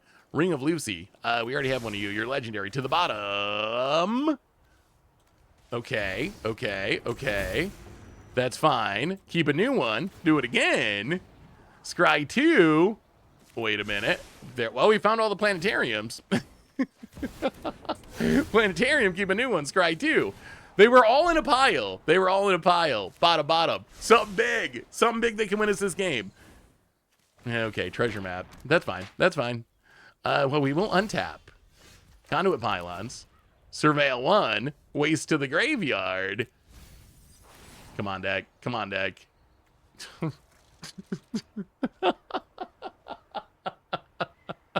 They were all in a row. I'm not just gonna keep playing this deck, by the way. I just wanted to win with it once. So we did our planetarium. I mean, I guess we just try to end it. I'm sorry, Bimodal Healer. The Wraths were pretty good. And now we get to extinguish your battleship. Extinguish your battleship. Battleship, yeah. Oh, Bimodal. The trials and tribulations of doppelganging. Yeah, that was so weird. We dug so hard to find the planetarium and couldn't find it. And then literally 4 of them were within like 6 cards of each other. Most of the way down our deck. I think, I mean, we got to have this one, right? Another Drunnith. Sure. Fighting the good fight. Oh. Huh. Wait, is this not a doppelgang deck? Why would doppelgang play? I'm so confused. I gotta know what this deck's doing, Bimodal Healer. I gotta know in response. I gotta know what it's doing. Bottom. Something big. No. All right. And a whiff. Well, I think that does it. GG. I'm curious, Bimodal. I'm curious what the actual finish was. What was the actual finish? Was it a doppelgang deck? It seems like a doppelgang deck to me, but then like the splash portal has me confused. The protection spell, the Snakeskin Veil, has me confused. Like, why would you play those with doppelgang? So my first guess was doppelgang for sure. But now I'm not actually sure what the finisher was. Wait. Oh, wait, no. Wait, is it confirmed that it's not a doppelgang deck? That is true. I did say I would bet my arena account, didn't I? Well, we still haven't heard that it's not a doppelgang deck. We still haven't heard that. We're waiting for confirmation. Hey, good game Bimodal. I'm sorry you didn't get to fully pop off. Badger Mole Cub. When I see Badger Mole Cub, I gotta kill it. Next up, Geomancer. Geomancer, you get to hop in on your lunch break since you didn't get to play last viewer battle stream. Where is Joe? Oh, are we not friends already? Oh, I thought we were on a friend from a previous one. Maybe not. Where is, okay, Joe Geomancer, and you want to play Pioneer, Joe? All right, I'm going to add you. And I'm actually going to have to see, let's see. I think I'm going to have to snag a Pioneer deck because no one else signed up for Pioneer, so I didn't add one. We will play, let's do Clive. We'll do Clive Devotion. Well, that might be too explosive. We'll do 12 rhinos. How do you pass up? How do you pass up some siege rhino action? Joe. Was there, oh, so Bimodal. Was there doppelgang? Was there doppelgang or no?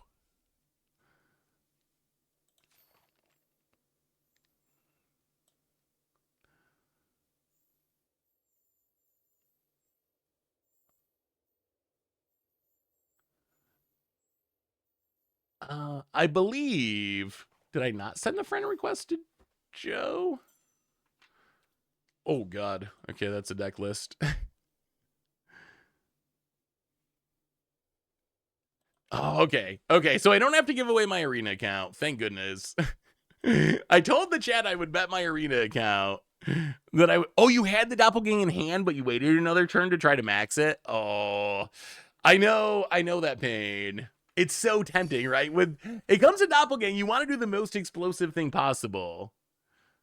I think it says 12 rhinos, so I assume there's at least a couple in the list, hopefully. Yeah, I mean, me and Rhino, we go way back. We've been friends for a while. He said, I just wanted to let you know that I'm here. Also, I built a deck you will absolutely love. Can you try this in a video or stream? Also, I'd like to play Brawl. Let me see. Let me see, Badger. Ooh, the Super Gang. Did you get the friend request, Joe? The Super Gang, eh? So, Badger Club Shenanigans, Into Dragons, the Godmaw, Jace Reawakener, Oko the Ringleader, Vivian Reed. Okay, we got some Super Friends action. I mean, that actually seems sweet. We had some success with the Golgari Super Friends deck with Doubling Season and the Badger Cub stuff. So I could actually see that being pretty sweet. Plus, in blue, you get card draw like Meringue River Regent. I kind of like it. You have not received the... All right, I'm going to restart my... Avert your eyes, Chad. Avert your eyes. Oh, actually, my desktop's actually pretty clean at the moment. By my standards, that's a pretty clean desktop. All right, let me restart. Maybe it's on my end. I have to be more careful about betting my arena account, apparently. Also, Chad, I don't know. I've been thinking about this lately. I wanted your take on this. I was thinking about how I feel like boosters, so Magic boosters have always been a form of gambling, right? To some extent, it's always been gambling, but I feel like recently, with the shift to the focus on collector boosters and so forth, I feel like they become straight up essentially like slots, like the worst form of gambling. I was trying to think, because we always do the opening videos, right? We always do the opening videos. All right, let me try this way, Joe. I don't know why this isn't working. Let me try this way.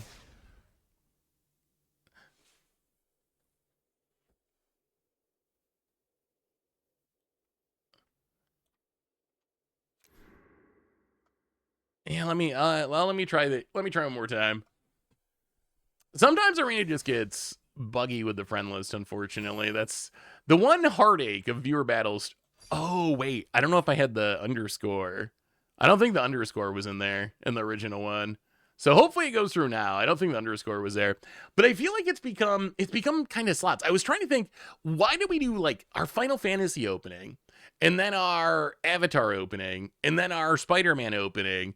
We open like a bunch of collector boosters of each, and we're just like getting wrecked, getting like less than half of our value back out of a lot of those boxes. Like an $800 box, get $300 of cards.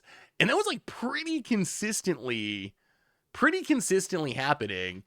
And I don't remember that from before. I remember that when I think of opening boosters, I remember paying $100 for a box. And then if you run bad, maybe you get back, $75. And if you run good, maybe you get $150. But there wasn't this huge variance. Like, yeah, sometimes you lose, sometimes you win.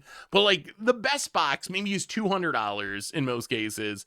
And the worst box, you're losing like a few bucks. And it's only $100 to buy in. But I feel like they've turned boosters, especially collector boosters, into essentially like these like high stake slots.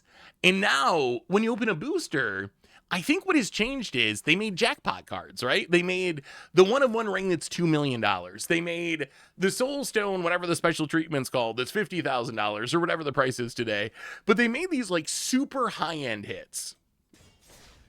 And what this means is, if you ever, I don't know how many of you have ever like played a slot machine, but when you actually play a slot machine, which is the worst form of gambling as far as like getting your money back, but a slot machine, it pays back 95% of what is put into it. Like by law, in some, or it's even higher, someone's like 98%, but by law, they have to pay back almost all the money. So the casino's technically just getting this small cut of 5%, 2%, whatever the exact number is in whatever state you're in. So by law, they have to do that. So you would think, okay, I go put $100 into a slot machine, I play for a while, and I'm going to get back $95 on average. But that's not really how it works because of the jackpots. What's really happening is 99% of people are losing money to pay into the jackpot for the one person who, on the, 10 millionth spin, hits this insane jackpot and wins millions of dollars. And I feel like that's what's happened to boosters, especially collector boosters, is now almost every booster box is going to be a loser because all the value goes into the jackpot card, or most of the value goes into the jackpot card, into the one-of-one ring, into that special, the soul stone. So most people lose and lose and lose, but then the one person gets lucky and gets the one-on-one ring and gets $2 million. So it feels like it's actually turned into straight up slot machines. I know it's always been to some extent, but I feel like it's gotten more extreme recently. Slot machines are all Linux boxes. They can raise or lower the odds of winning remotely. I had a contract where I set up about 500 of them on MGM. I mean, I'm sure that's true. I think legally, though, I mean, maybe it's not true in every state, but I remember I looked into this when I first went to Vegas, and you can actually see the percent that they will return to play. It's like public information, the RTP, return to player, of each slot machine. I'm sure they can manipulate it behind the scenes and do something scummy, but the upside of that, it is nice that the prices of the base versions of cards have dropped because of the high-end cards. I just wonder if there's more of a middle ground. I'm starting to think that the one-of-one ring, maybe it's not a positive overall. I don't know. It generates hype, it generates interest. It's definitely good for degenerate gamblers who are going to spend a ton of money chasing. But is it good for the average Magic player? I'm not actually convinced. Well, Siege Rhino number 1. Everyone be doppelganging. Oh no. Oh no. Oh, doppelganging or Siege Rhino is pretty bad for us. That is pretty bad for us. Well, we're gonna get in with this Rhino. What does a Rhino say? What does a Rhino say? Let's play a Siege Rhino. Hey, Seth, you should reach out to Play to Win for your next CDH when it happens. Ooh. Wait. What? As a guest or for decklist? What would I ask Play to Win? Play to Win definitely makes sweet content. Snort. Snort, says the Rhino. Oh, chat. Richard. Okay, Richard tried to convince me. Richard's become the biggest Avatar believer of all time. It's so funny because he went from not liking it to he's watching Legend of Korra now and just he's all the way into it. But Richard was telling me that the real person Avatar is worth watching. It's actually really good. Is that true? Is it actually worth watching the IRL Avatar show? Opponent Lumra. Oh, unfortunately, we have a tap land in hand. I think the way we could survive is if we could get down Elishnorn so the ETBs... Well, at least this is going to be a spectacular death. It's going to be a spectacular death. No, not the movie. He said it's an actual show. There's an IRL show. I think it's on Netflix. Not the movie. He didn't say anything about the movie. I don't know about the movie. But this was a show, he said, but it was grittier and with real people, essentially. I thought it was bad. I thought people had said it was bad. So, do we just accept that we're going to get rhinoed? What else can we do? We can attack to try to kill. We needed to draw land there is what we needed. We can attack to try to kill a rhino, but then Vanishing Verse can't hit a rhino. We can kill... Yeah, it's just going to happen. I guess we just have to accept our fate. So we get rid of the Lumra. Maybe our opponent won't see the line. Maybe they won't see it. They go to 8. We'll play a Llanowar Elves. Oh, this is going to be brutal. I mean... This is going to be hilarious and awesome, but also brutal. That Thoughtseize would have been so helpful last turn. All right, you can do it. All right, Joe. All right, show us the greatest doppelgang in the history of Magic. Let's see it. Let's see the, what do we got? 4, 5, 6, 7, 8, 9, 10, 11. So we can make what? 6 Siege Rhinos and I guess a bunch of Overlords? Ruin Crab? Wait, is our opponent finding a way to not copy these Siege Rhinos? Oh, they want to... Are they trying to copy Ruin Crab?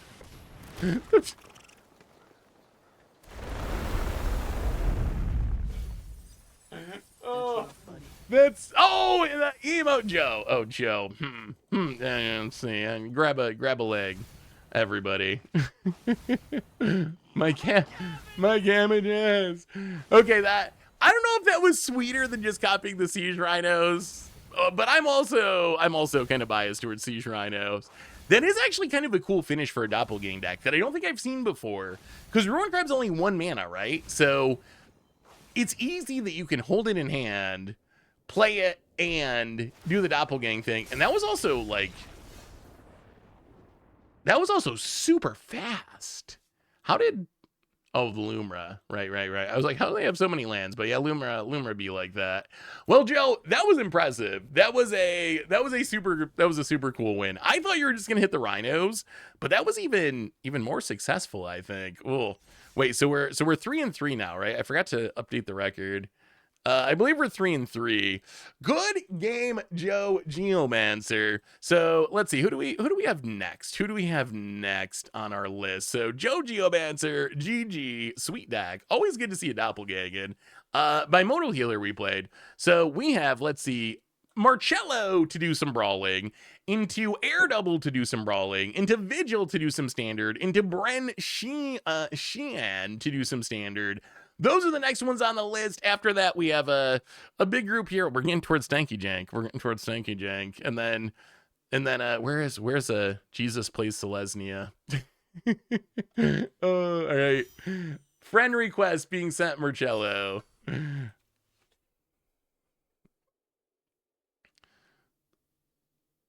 Oh, like Michelin?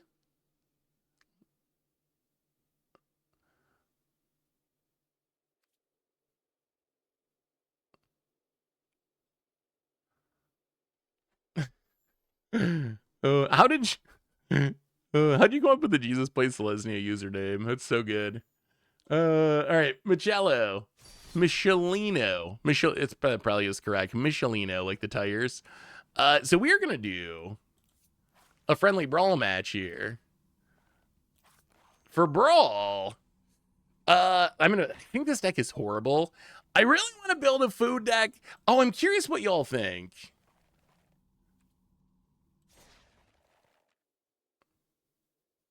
Wait, do I need to do this differently? Why is this not?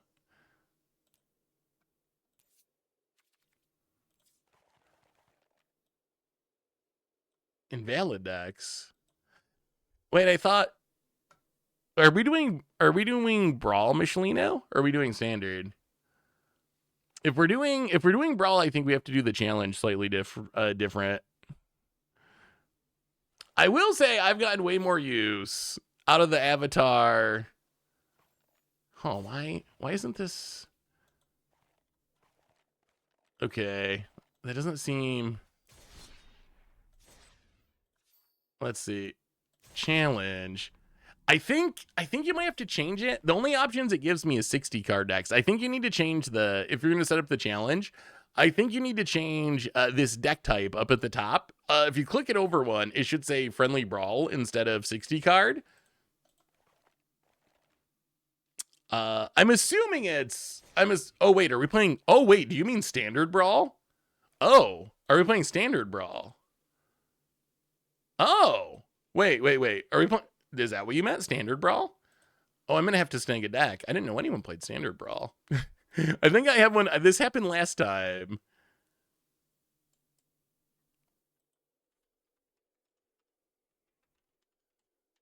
I'm gonna have to find a standard brawl deck real quick. If that's what we're doing.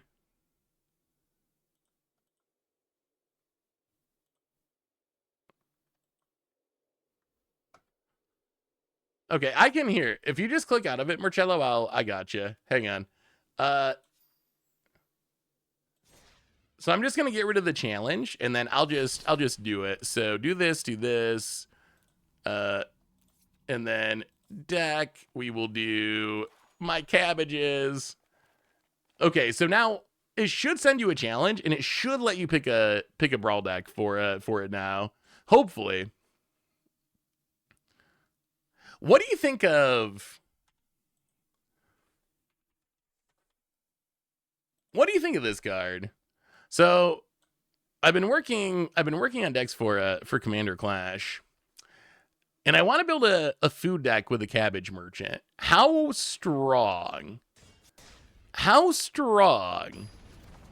do you think that this card actually is? Because I was talking to Krim about it, and he was like, I think that's like a CDH. I think that's like a CDH commander. Like, I think it's actually like super strong. I was thinking it was like kind of a funny food commander, but maybe it's actually just insane. Yeah, Bob, we got Bosco. We'll be fine. Very strong. The next time you'll do CDH video, you should invite Critical CDH to do a video podcast. They run the biggest CDH Discord league in 600 plus monthly players. Ooh, that is impressive. That's super impressive. Yeah, I think there's definitely some more stuff we can do with collab stuff. I feel like it might be challenging to have people actually guest on Commander Clash, just because getting the like setup right so it works with how we do it is going to be hard for guests. That's the biggest reason we don't do more guests is it just hard to get the setup right, and we're trying to hit like a certain kind of like level of quality where we spend a lot of time trying to like optimize to like have it look a certain way, and it's hard to do when you just have someone coming in to do one episode. But I think as far as like other stuff, like non-Commander Clash gameplay videos, but like talking about Commander and so forth, we can do a lot more there. That's something we can do more of. Oh god, I still our opponent's off to a pretty fast start here, and we really need to draw land. There's a Birds of Paradise. Well, okay, we didn't draw land, but we did draw a Bloomvine Regent, which can get us some lands. Oh, I'm feeling far behind, though, at the moment. This Prime Speaker is going to come down. I'm going to draw a bunch of cards right now. There's the Prime Speaker Zagana. Draws 4. Oh, about it. Forest. Ice Still's so good. I think that Ice Still is the single best commander card printed this year. I think it's number 1. I think it's the number 1 commander card printed in 2025. The card is so good. It's so good. We need to do something here. What that something is, I'm not sure. Yeah, let's just I don't even know what we're finding here. Let's Nature's Rhythm. It's a bunch of things that make food. Well, I guess we can get a Scoot Swarm and start scooting. Scooting. Cards like I still make me sad. It's not in the it makes me not sad in the slightest when I blow up all the lands in prison. Oh no, Galta into Erixmathes. Well, I was worried that my Scoot Swarm might be too strong, but not anymore. Now I'm worried that my Scoot Swarm is not going to be anywhere close to good enough. Oh, that's insane. Well, Machello, that is a pretty good card. Anytime your pod sees that they should kill it. I mean, I think that is actually the correct thing to do with Ice. With Ice Still, you almost gotta. You should bring on Higher to a podcast to talk about the panel with Tomer. Yeah, I'm so happy for Tomer. I don't know if you saw that. Tomer, that happened since our last stream, right? They announced the Commander format panel for 2026.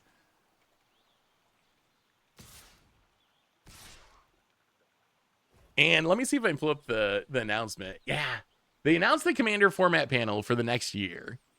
And Tomer got invited. So Attack on Cardboard, Charlotte, Daquan, Greg, Kristen, Scott going off. Coming on, Higher MTG, who I know a little bit on Twitter, but I don't really know personally. I think Higher is more of like CDH player. And then Tomer, Budget Commander, on the Commander panel. So super hyped for Tomer. I think Tomer's actually like a perfect fit for it. I think Tomer will represent the community. Will represent the community well on the panel. I think he's got a pretty like level-headed, I think, take on the format, which I think is probably the kind of takes that you want. There's no way out of this, right? We didn't hit a land. We can finale for 4. I mean, this stuff's just so big. Wow, this went horribly. We weren't even close. I mean, I guess our opponent just out-ramped us. Well, I guess we're just gonna finale for 4 and see what we can see. I don't think there's anything we can get that really change. Oh, is your last card a counter? I mean, if your last card's a counter, then we're 100% dead. Even if it's not a counter, I think we're dead. I don't think there's anything we can get that gets us out from under this. We don't have a land in the graveyard, right? We do not. And we don't have one in hand.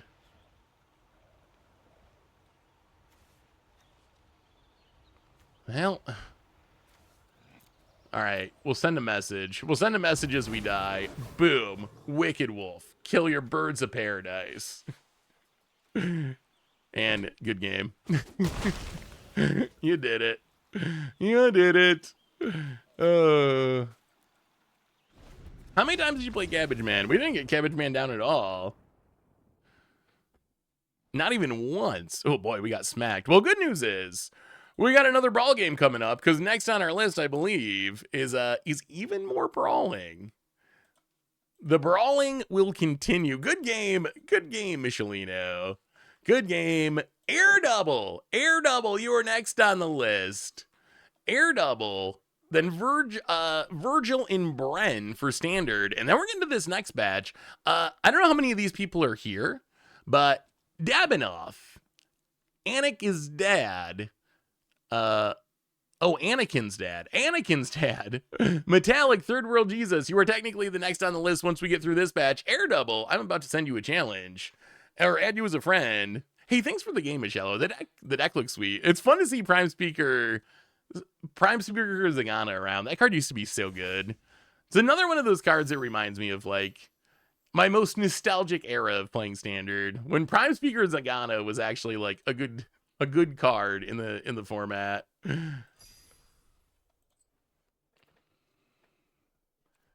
Oh, you want a list for the Cabbage Brawl deck? I can export it for you. I think the deck sucks.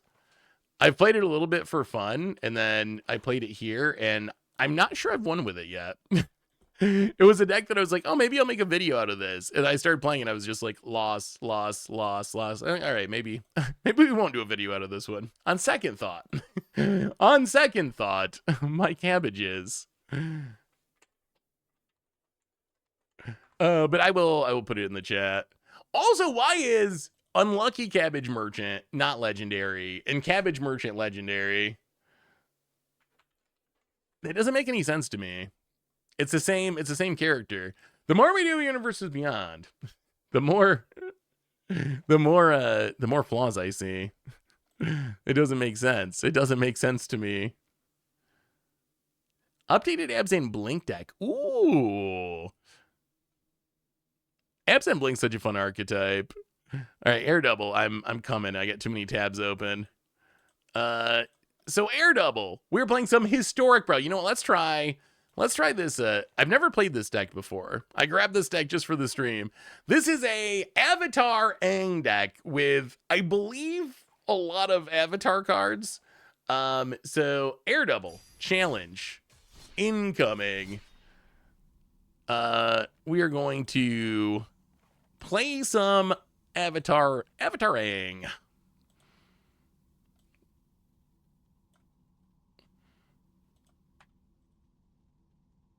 Oh, here is the Cabbage Brawl deck. Again, I would not go out and spend all my wild cards on it because I actually think it's not going to win a lot, but that is where it is currently.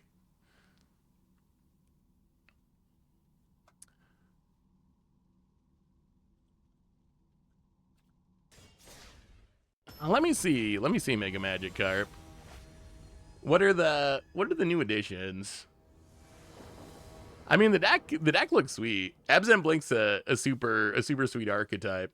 Panharmonicons, Siege Rhinos, Skirmish Rhinos. Yeah, that looks fun, Garp. That looks fun. Okay. Well, yeah, let's do it. Let's do it. We got some bendings, some various bendings. We got the Zuko that I didn't know existed. Invasion. So this deck, I didn't build this deck. I found this deck list because I needed more brawl decks that were not super outdated, and I didn't have time to build a bunch of them. So it'll be interesting to see how this one goes. Oh, opponent. Rootway Moose. So it's a 3/3 for 2. When our attack's by saddled, seek a land and put it on the bed. Yeah, that seems pretty strong. That does not seem bad. Let's play a swamp. And I guess we just Firebender Ascension. Get a body on the battlefield. Vinelash Lizard is also win the same way with Doppelgang. I got to go, though. It was a pleasure to play you. Best FTG creator out there. Thank you so much for all you. Well, Geomancer, thanks for playing. It was super fun. Enjoy the rest of your day. Hopefully, didn't make you miss any work or anything. Opponent, another top. All right. I mean, we will take the beats. Down to 21. When you cast your first non-creature spell each turn, it gains first strike. When it deals combat damage to a player, it gets a counter. That is like the worst Zuko, my god. That is not the best Zuko I've ever seen. We can probably get blue mana and bounce. That might be the best bet. Let's do that. Let's Arid Mesa, crack Arid Mesa. Snag a... Oh god. White, green, red, black. So we have literally all the colors. So we need blue. And then our second color, I guess it doesn't matter. We can't get blue black and have it be untapped. So let's take Hallowed Fountain. Hallowed Fountain untapped. And play the Invasion. Submersible. Bounce this moose. And get in and do a little firebending. Hit ya. I am absolutely shocked that they haven't gotten rid of alchemy yet. Not even like the format, like removing the Q or whatever. You don't got to do that, but like in the sense that I'm surprised they still seem to be producing cards. I figured with them going to 7 sets in Universes Beyond next year, that they would that would fill the gap of the need for more content on Arena. So I'm actually kind of shocked. Disgusting rigged garbage. Wait, not an Arena fan? No Funtel? What a Funatel? What happened? What happened? I've heard people say that Arena's rigged before. I've never heard an argument that's convinced me that was actually true though. Let's play a land. We need to not die, which is becoming difficult. So what we can do, we can get in with this thing, make a mana, and then we can Infernal Grasp this top, get it out of the way. Hit ya. Hey, what you doing, baby? Hey, buddy. How are you? How are you? Oh, I don't know. Baby, how's your face? Bear's got face problems. I don't know what happened. Let's see.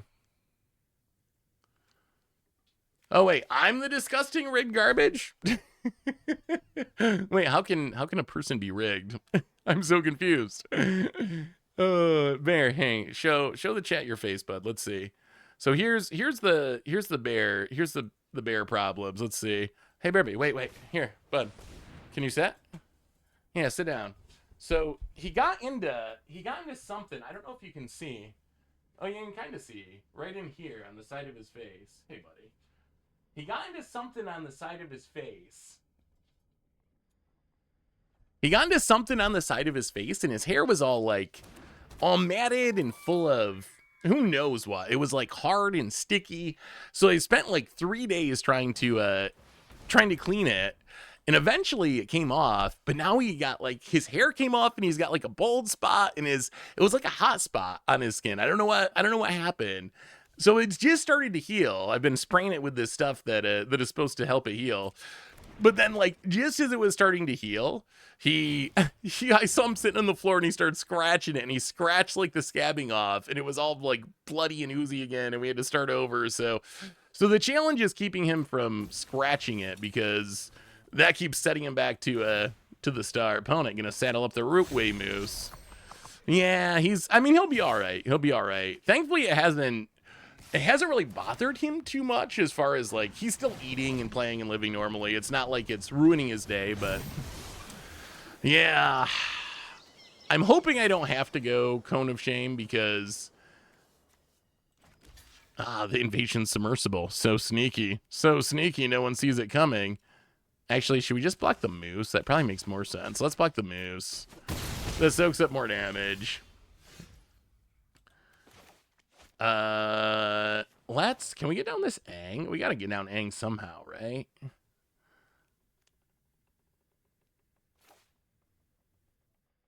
So we play Aang. Get in with the Firebender. I mean, we've almost leveled up this Firebender's Ascension. We draw the real Badger Mole. Yeah, I'm hoping that I can keep him from doing it without the Cone of Shame, but if he keeps scratching it, we're going to have to get the Cone of Shame. Can't have it getting infected or something. Found it. Pop it off. Riveteer's Overlook. A reminder, by the way, that our sponsor today is Card Kingdom. If you need some magic cards, you can get them over at cardkingdom.com/MTGGoldfish. Yeah, poor Bearby. So we're taking 6. This is not attacking, right? 6. I really don't want to block this. I really want my Aang. Oh, but I also don't want to die. Yeah, I guess we have to. Man, that sucks. I guess we got to block. Yeah, back to the command zone. We did not get that much value out of that Aang. Well, let's play this Mana Confluence. Play this Azula. Make exile some stuff.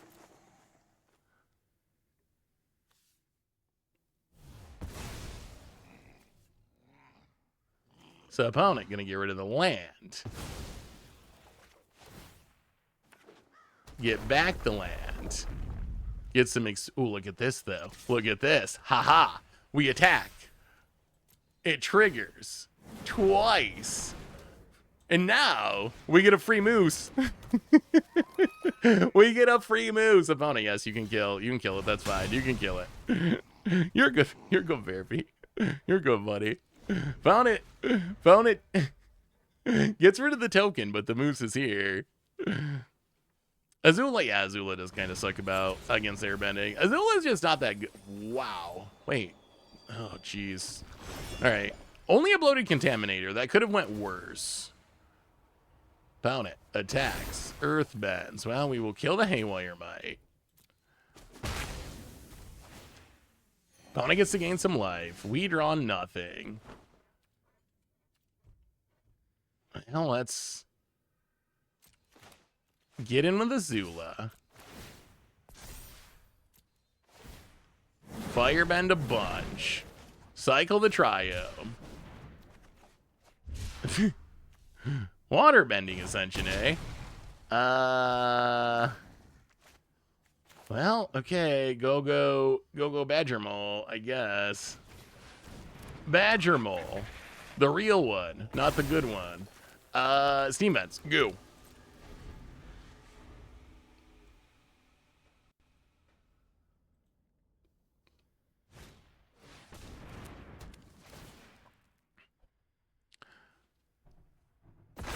Open it. More earthbending. This top seems pretty good. I think this is one of the easiest ways to gain experience counters in all of Magic now. Like, landfall experience is pretty good. Badger, can you send me your deck list again, the Super Gang one? I can probably try it. I can probably try it today during one of the viewer battles when we play Standard again. Well, all right. So, kill the Contaminator, and I guess we double block the Rumble Arena. I mean, we're staying alive. The problem is we need like we need a Wrath. We need a Wrath of some kind. We need some way to get rid of this board because we're just falling further and further behind this top, which is just making these massive lands. The Legend of Keurig. Oh, all right. I mean, also Avataring. Attack, draw. Ritz, welcome to the Fishbowl. Happy viewer battles to you. Thank you for your subscription. Big super. I guess we just got a Saga Scry. Oh, Spirit Water Revival, not good enough. Dolly Agent, definitely not good enough. 5 mana Boomy. When it enters Uthpen 1, when it attacks, put 2 +1/+1 counters on each land creature you control.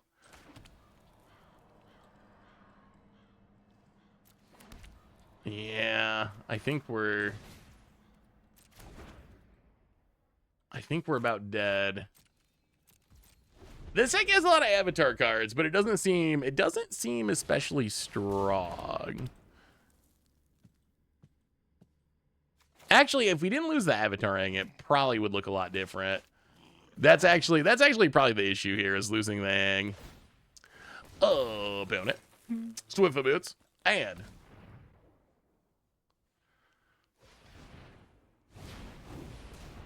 Bramble Familiar. And here comes the big land. I mean, we can block it. Oh, that Rumble Arena. Oh, the Terra Symbiosis now. Oh, that's insane. That is insane. That's so good. Terra Symbiosis, I think, is a sleeper card. Whenever I see this in Commander or Brawl, it looks so good. I don't know if it's good enough for Standard. It's probably just too slow for Standard. But I feel like this card is so strong in Commander decks. It's so good. It's so much card draw. Earthbender Ascension. Well, that's not a Wrath. That's not a Wrath. I don't even know if we got a Wrath in this deck. Can we find a Wrath? Waterbending Lesson. All right, can you find a Wrath? Okay, we found it in a Braid. We found it in a Braid.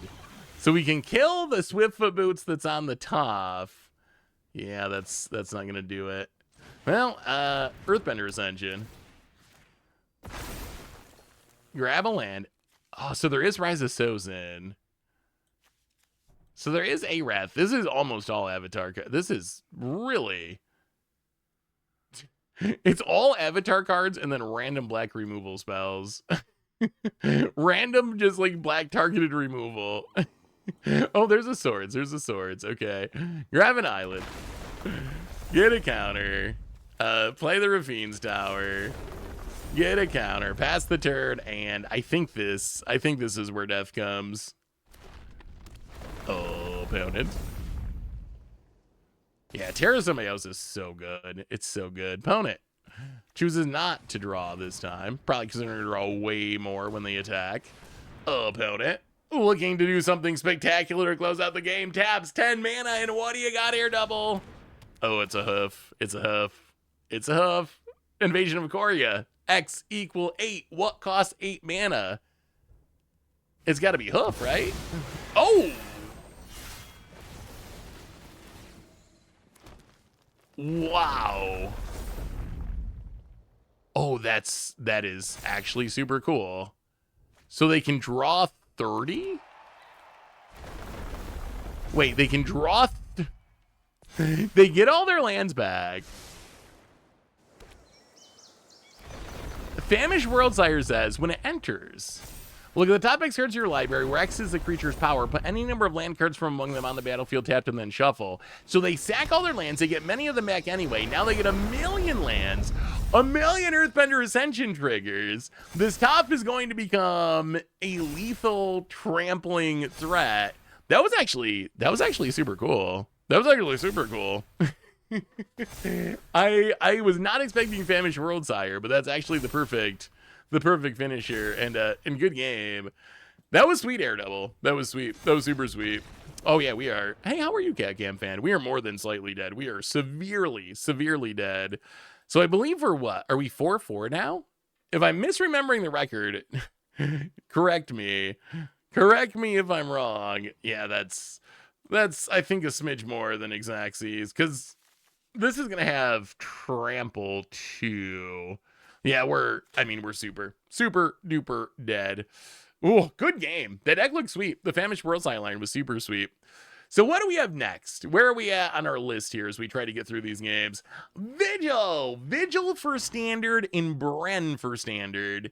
And you know what I'm gonna do? Vigil, if you're around here, I'm gonna send you a challenge. And Badger, just for you, you sent in this deck, the Super Frenzy deck. We'll give it a shot. We'll give it a shot for our viewer battle stream. It is a little, my only concern for playing it for viewer battle stream is it is a Badger Mole Cup deck, which means there is potential of getting a really fast draw, but it is also a viewer deck. So I think it's fitting for a viewer battle stream because it's a viewer deck. All right, so let's reevaluate where we're at now. So next match is Vigil. After Vigil, we have Bren.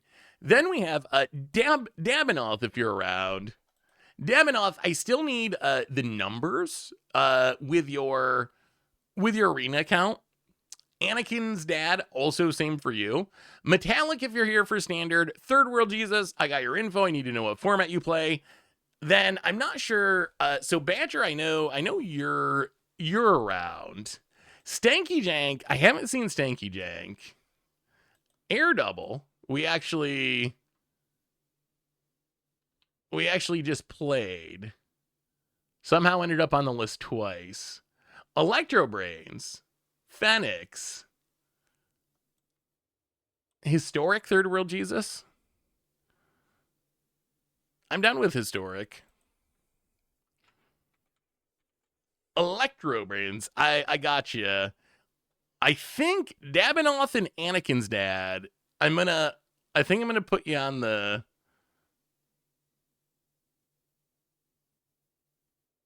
You want to play Brawl Badger? All right. I think I'm gonna bump you down and put you on the next time list. Vigil, are you still around, Vigil, or no? The Famished Worldsire win was so good. It was so good. That was super sweet, Chicken Guy. That was super sweet. Maybe Vigil's not here anymore. Oh, wait. Monet Freak. Are you Vigil? Oh. I think I've sent you a challenge, hopefully.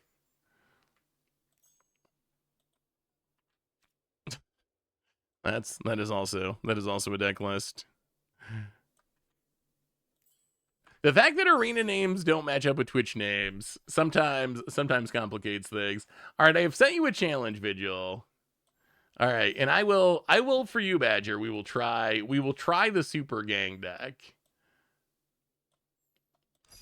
So challenge. We're playing some standard.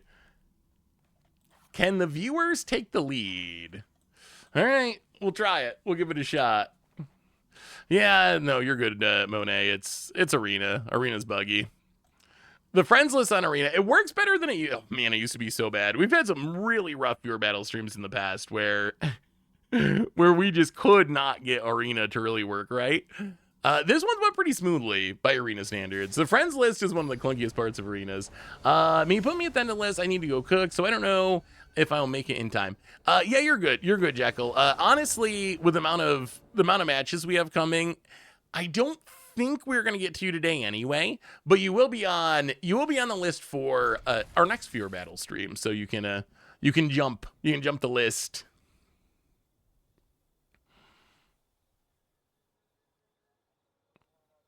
Wait, have we seen Dabinoth or Anakin's dad? Speak now, Dabinoth or Anakin's dad, or I'm gonna bump you. I'm gonna bump you down to page 2. If you end up showing up and saying you're here, I'll bump you back up. But this match should be a win for viewers regardless, since they're both viewer decks. I guess that is technically. Oh, we can't play this because it's Jace. All right, let's play another Gene Pollinator. Headshot down to 19. Go. About it. Island and ooh, Skyseeker Serpent. I feel like Skyseeker Serpent could be a good card. I feel like it should be. It should be a good card. Let's take a Glacier Godmaw. Glacier Godmaw and a Island? Sure. Godmaw and Island. No attacks. About it. Island and so what is this deck trying to do in standard?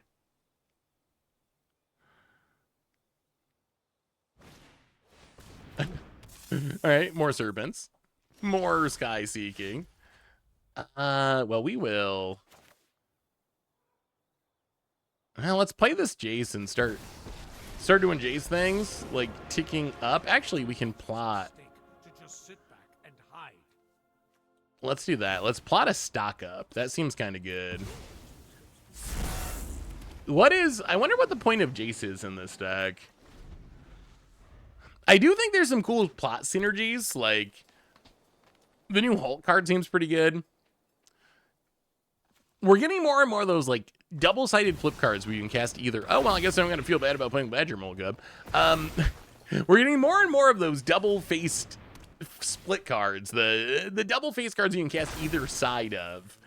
And those cards tend to work really well with like plotting and airbending. So it'll be interesting to see if this Jace ever actually takes off. Although it's almost done. A year from now it will rotate after 3.5 years.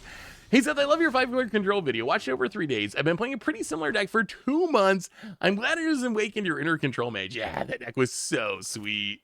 The deck was way sweeter than I expected it to be, honestly.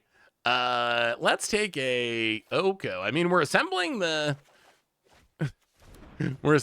super buddies here. Oko, what does this Oko do? It begins combat in your turn. It becomes a copy of up to 1 target creature you control, except it has hexproof. +1, draw 2 cards. If you've committed a crime, discard a card. Otherwise, discard 2 cards. -1, Elk token. -5, for each other non-land permanent you control, create a token that's a copy of that permanent. Interesting.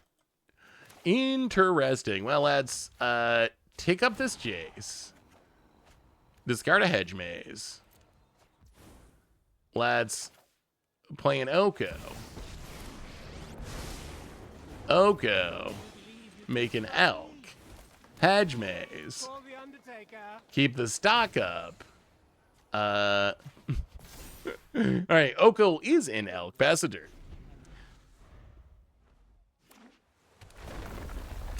Ah, I see. So the goal is to use Jace to get down an Innkeeper's talent. And then the Innkeeper's talent. Wait, what does Innkeeper's talent do with Godma?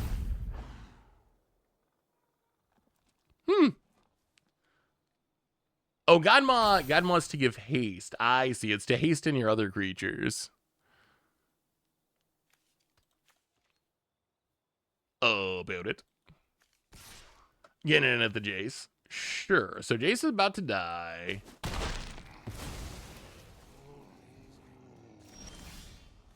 We draw the stock up. So what is it? When it enters, make a lander token. When a land you control enters, creatures you control get +1/+1 vigilance and haste until end of turn. So we play this. That doesn't seem that great. Let's play a land. I think we wait on that. Let's play a land. I think we just... I mean, at some point, we're going to have to do something about these serpents. Let's make an Elk.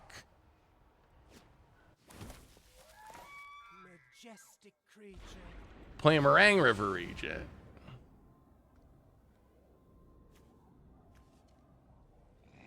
Opponent has infinite mana because of Badger Maul. 3 oh, thank goodness. Not infinite enough. Dispelling Exhale. Our opponent's only got 1 mana left, right? Tap, tap. Unfortunately, we cannot behold a dragon. Still enough to get down the Meringue River Regent. Bounce the... Oh, it's non-lands. Man, that would be so much better. Well, we're just going to bounce the Serpent and the Ascension, I guess. And then Oko can become a Meringue River. Oh, yeah, it's tapped. But it's hexproof. No. We don't have rotation until January 2027. So yes, it's rotating January. We have another year basically with Outlaws of Thunder Junction. What? Oh, so I will say I am very impressed with how many doppelgangs you all played. You all do know the kind of jank that I like. I can't even get mad about losing to doppelgangs. If I lose to doppelgangs, I'm kind of happy with that. We've had so many doppelgangs today. So many doppelgangs.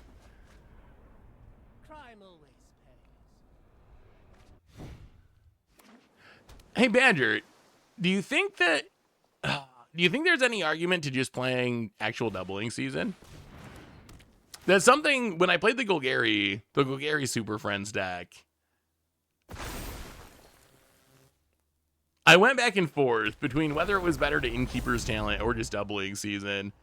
Like, Innkeeper's Talent, in theory, is faster, but it's also way more mana overall. It's kind of an interesting question, actually. That's a lot of Meringue River Regents. Well, we can probably die. It's hard to survive a doppelgang, it turns out. Stock up. Well, I mean, there's an Innkeeper's Talent. There's a Meringue River Regent. We can tick up this Oko. Draw. Discard. And I guess discard. Play the Gene Pollinator. Play the land. Yeah, because our opponent has these Meringue River Regents, we can't even kill. Yeah. They just have more Meringue River Regents than us. Too much meringue. Opponent's got too much meringue. Are we playing viewer decks? So we're playing against viewers today, although this is... Badger just sent this deck during the stream and wanted me to try it, so I said I'd do a game with it. So this is actually a viewer deck played against a viewer opponent. Lumbering World Wagon. I guess that's something we should do more. We could do more often, too, is actually...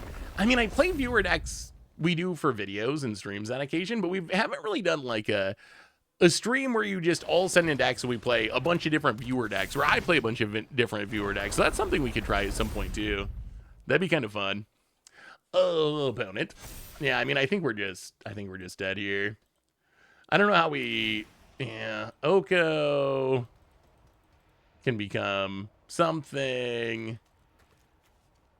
Their River Regent is too big for... Wow, I don't know why you wouldn't turn into a River Regent, but okay. Maybe we're not all the way dead. I figured we were all the way dead, but our opponent can't actually hit us for that much now. They're going to kill the Oko. Yeah, Innkeeper's Talent is just going to be way slow here, I think. So Oko down. Opponent going to exhaust their Oko Skyseeker Serpent. How does exhaust work with a Planeswalker? I'm curious. It doesn't really matter. I am curious, though. So is this Oko exhausted from that ability for the rest of the game? Like, if this turns into a Skyseeker Serpent again, it can do it again, right? I think. Well, I mean, now we can play... I mean, maybe we're still in this, because we can play a Meringue River Regent. Bounce these 2 tokens. Get them out of here forever. Opponent going to crew, sure. And then Hedge Maze. Get rid of this Llanowar Elves.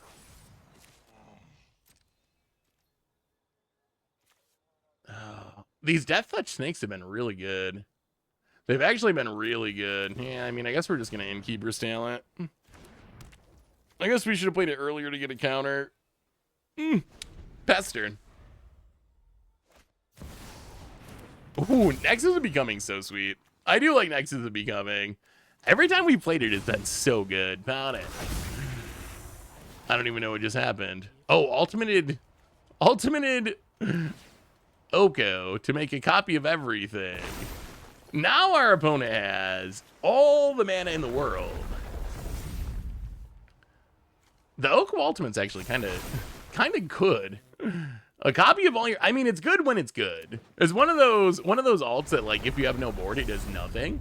But if you got a big board like this, plus you don't need to spend mana on it, so you can do what our opponent did and, like, play something big like an Nexus, immediately copy it. Now our opponent's gonna draw a card. They're gonna, I mean, I don't think our deck has the pieces to come back. We saw an Oko Ultimate. It was just not us. I think the viewers might take this one down. Yeah, it looks sweet, Vigil. The Oko Ultimate's definitely sweet. Opponent, Skyseeker Serpent. Gonna do a little more rampant.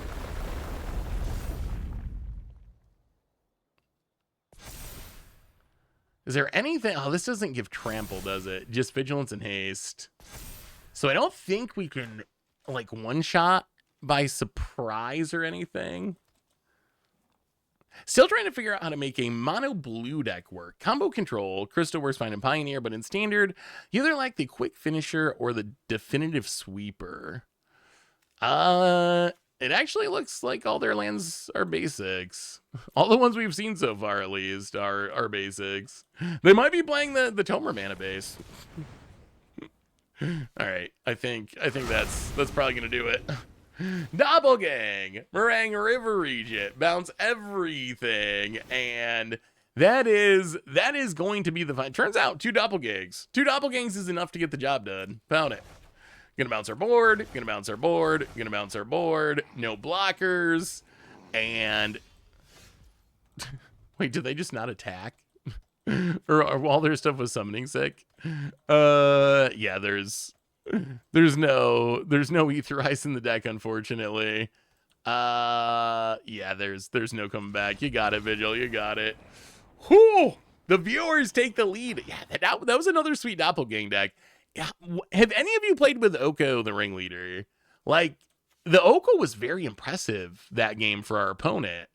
Not as impressive for us in the situation, but is this Oko actually good? 3 mana 4 loyalty. I mean, it's been in Standard for almost 3 years now. No one's played it. 4 mana 3 loyalty. Turns into a copy of creature. +1. Kind of like Dak Faden almost. Draw 2, discard 2. Maybe discard 1. Make an elk, -5, so you have to uptick twice.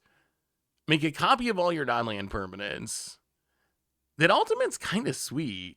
Yeah, I don't know. Maybe. Yeah, I think you got to do a lot of criming. Next up, we have Bren Sheenan. It is time for our standard battle. And viewers have taken the lead. The viewers have pulled ahead. 4-5. All right, standard time, and then let's see who is next. So after this match, Metallic. So I know Third World Jesus. We saw Third World Jesus here. Metallic, are you here? Stanky, are you here? Electro Brains, are you here? Phoenix, are you here? I know Badger's here. And Badger wants to play Brawl. So I know Badger's here. If any of this group is in the chat. Okay, Metallic. All right. You are here. I haven't seen Stanky Jank. Electro Brains is here for some brawling. Yup. Why are some of the names small? Oh, did the friend request work? It's just because I added them during the stream. The ones I added before the stream I made bigger, but the ones I've been adding during the stream, I haven't been taking the time to make bigger. Let's play Clue Sack.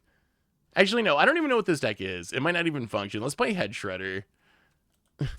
I don't even remember building this deck. I don't even remember building it. Apparently I did during early access time for Avatar, but I never played it and I cannot remember.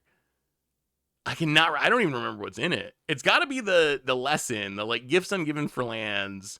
Because I know I was interested in that synergy, right? Of like Head Shredder into that.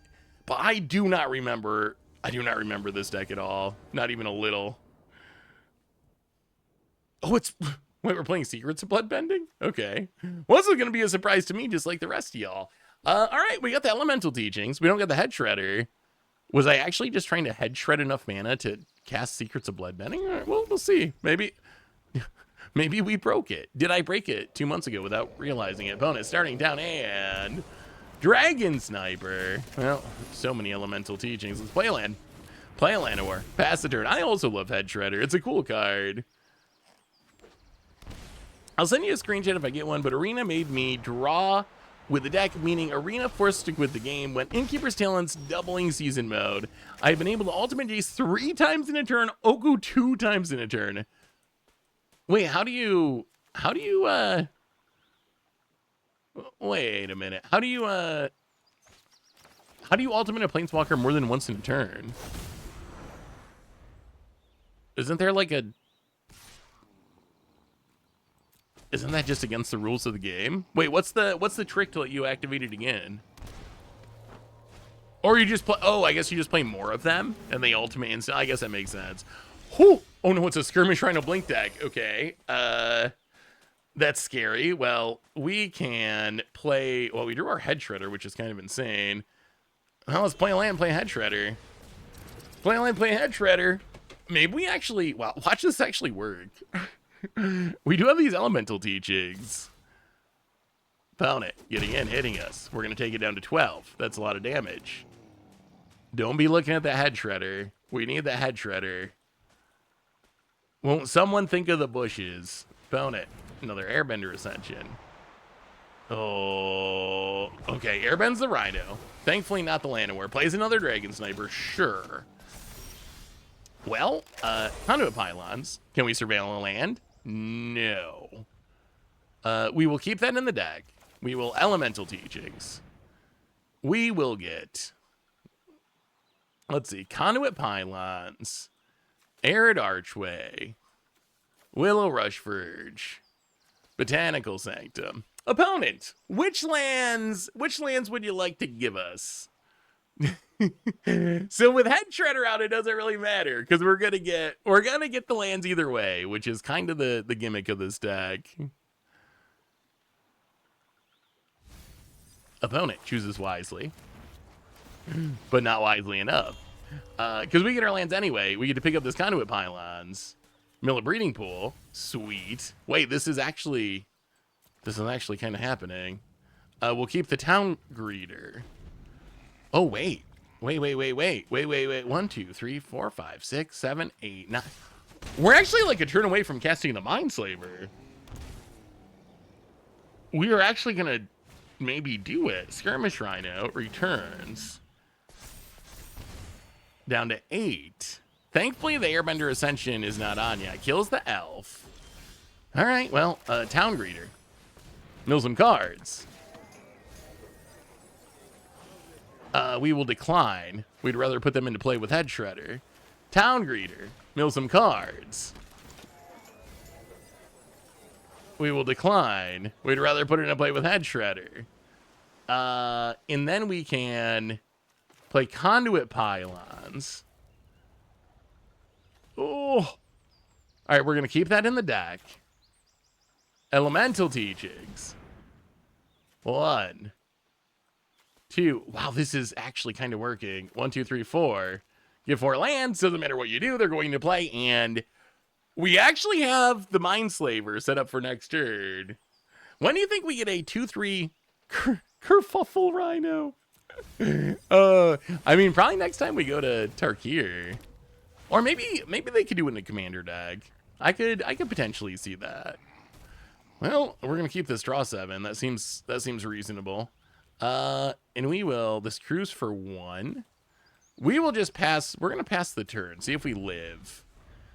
See if we remain living. How much mana do we have? 1, 2, 3, 4, 5, 6, 7, 8, 9, 10, 11, 12, 13, 14, 15, 16, 17. Opponent attacks with everything. So I don't think we need this head shredder anymore. So I think we're just going to, as much as this makes me sad because I love the Rhino, I think we just block. We go to 6. Opponent gonna virtue away the head shredder. Sure. Okay. Okay.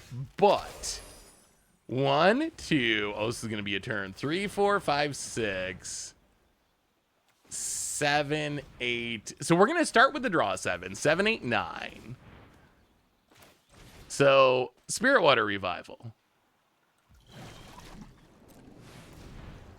Shuffle everything in.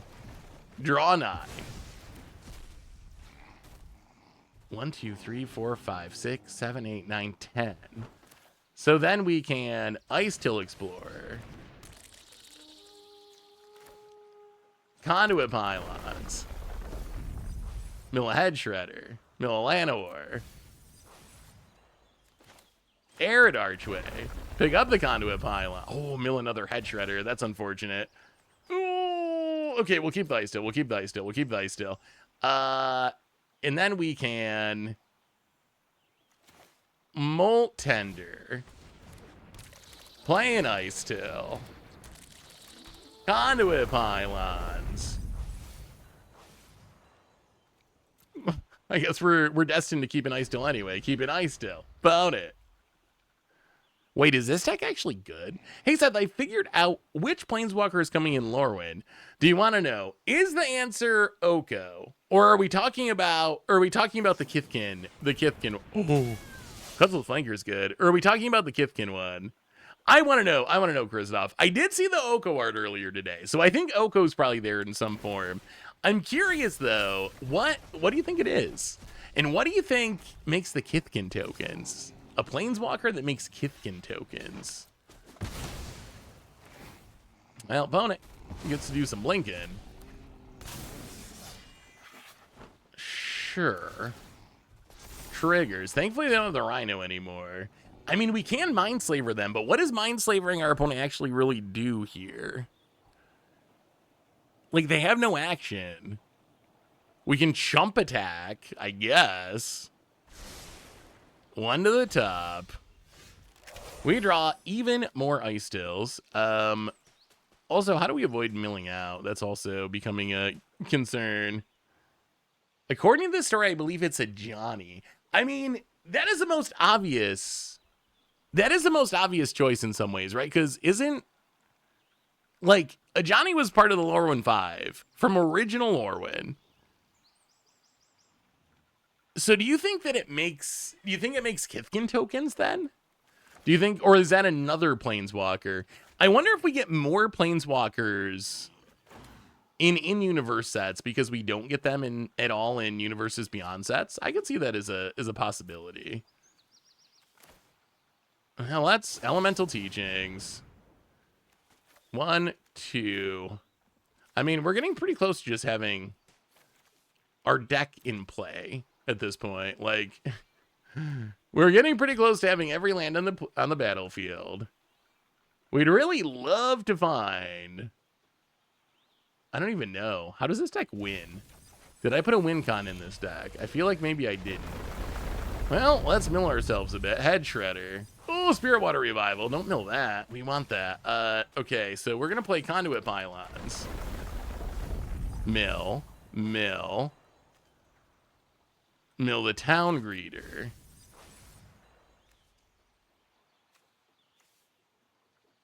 Do we just Bloodbend? Let's go to combat. Attack, attack, attack. Well, let's get in there. We gotta do something. We gotta do something. Opponent.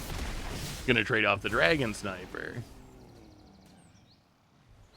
I think we're gonna do one of them. We're gonna do one of them. Secret of Bloodbending. Mindslaver, yeah. Play the Arid Archway. Pick up the conduit pylons. Well, we'll keep it. We'll keep it. Pass the turn. Untap. Opponent. Appa on top. Do we play the... Ooh, yeah, we definitely play the Appa. Because if we play the Appa, now we can airbend these Airbender's Ascensions to turn them off. So, blink out the Airbender's Ascensions. Go to combat. Get in with a Flanker. Block with a Molt Tender. Well, I mean, let's run it back. We need to find the draw 7. Okay, there it is. There it is. So, Mindslave for you. Play. I don't even know if we can play the Ice Till Explorer. I think we just gotta wait. We gotta pass. Oh, this deck is doing the thing we're just not able to actually win. Opponent draws a land. So do we just pass? Just tap him out and pass? Haha, look at this. We got the win con. Starting town. We do that a few times. Dog of it. Welcome to the Fishbowl. Thank you so much for your subscription. Big subscription for you. Thank you. All right. Well, Mindslaver turn number 2. We untap. Spirit Water Revival. Let's draw 7. Shuffle it in.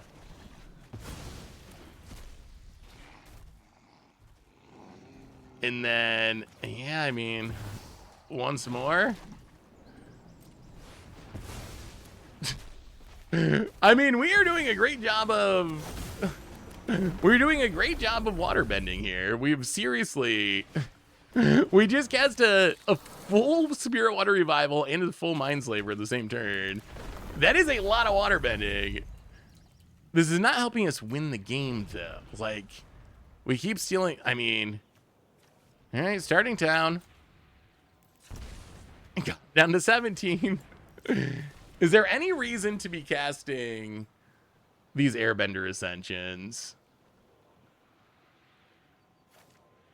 Probably not. All right.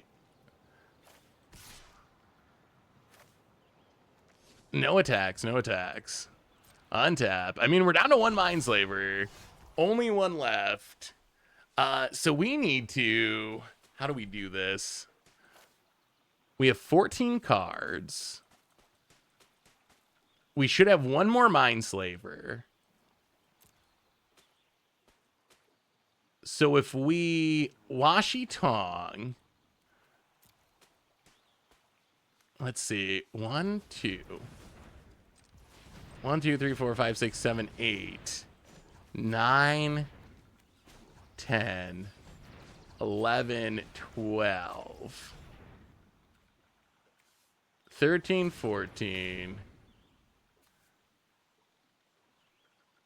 Oh, maybe we just pass. I think we just pass. I think that's a better plan. I think we just try to one-shot. I think we just pass. No attacks. We let our opponent do their thing. On their end of turn, we cast a Washi Dong that's big enough to hopefully kill our opponent with 1 attack.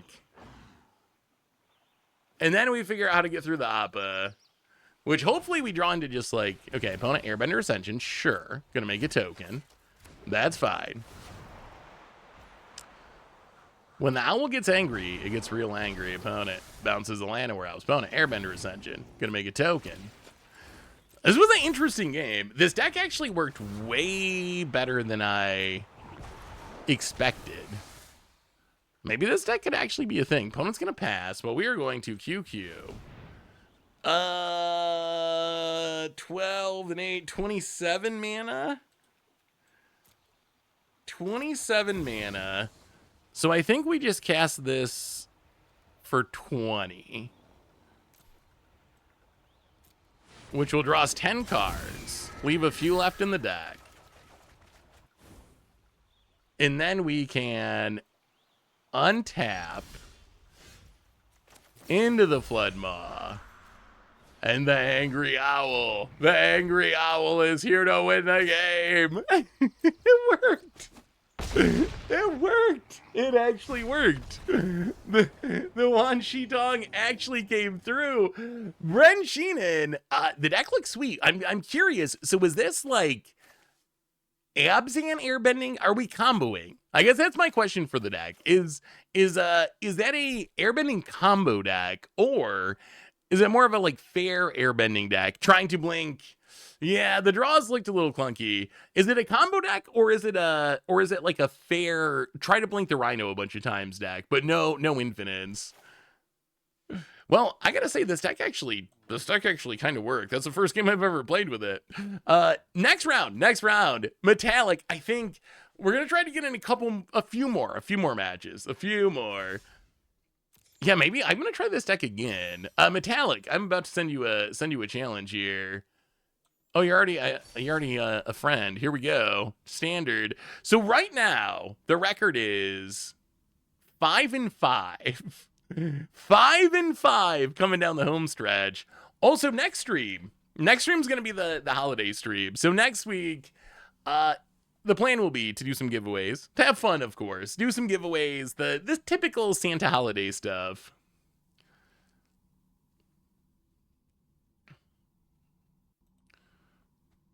Oh yeah, it is kind of similar to your deck, isn't it, Mega Magikarp? Kind of the commander, the standard version of the commander deck. No, Mega Magikarp, no. I will never eat anchovy pizza again. That is how much impact the stream has had on my life. It has ruined the food for me forever.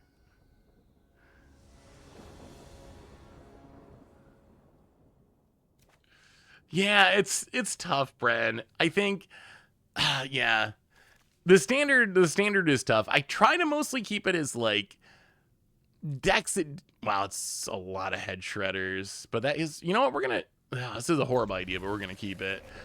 I haven't really figured out the best way to handle second matches. Like, in a perfect world, we play best of 3, but best of 3, we wouldn't get through many matches. So like, instead of getting to play like 12 or 14 people, whatever the number is in, the stream, it would probably be cut in half, maybe more than half.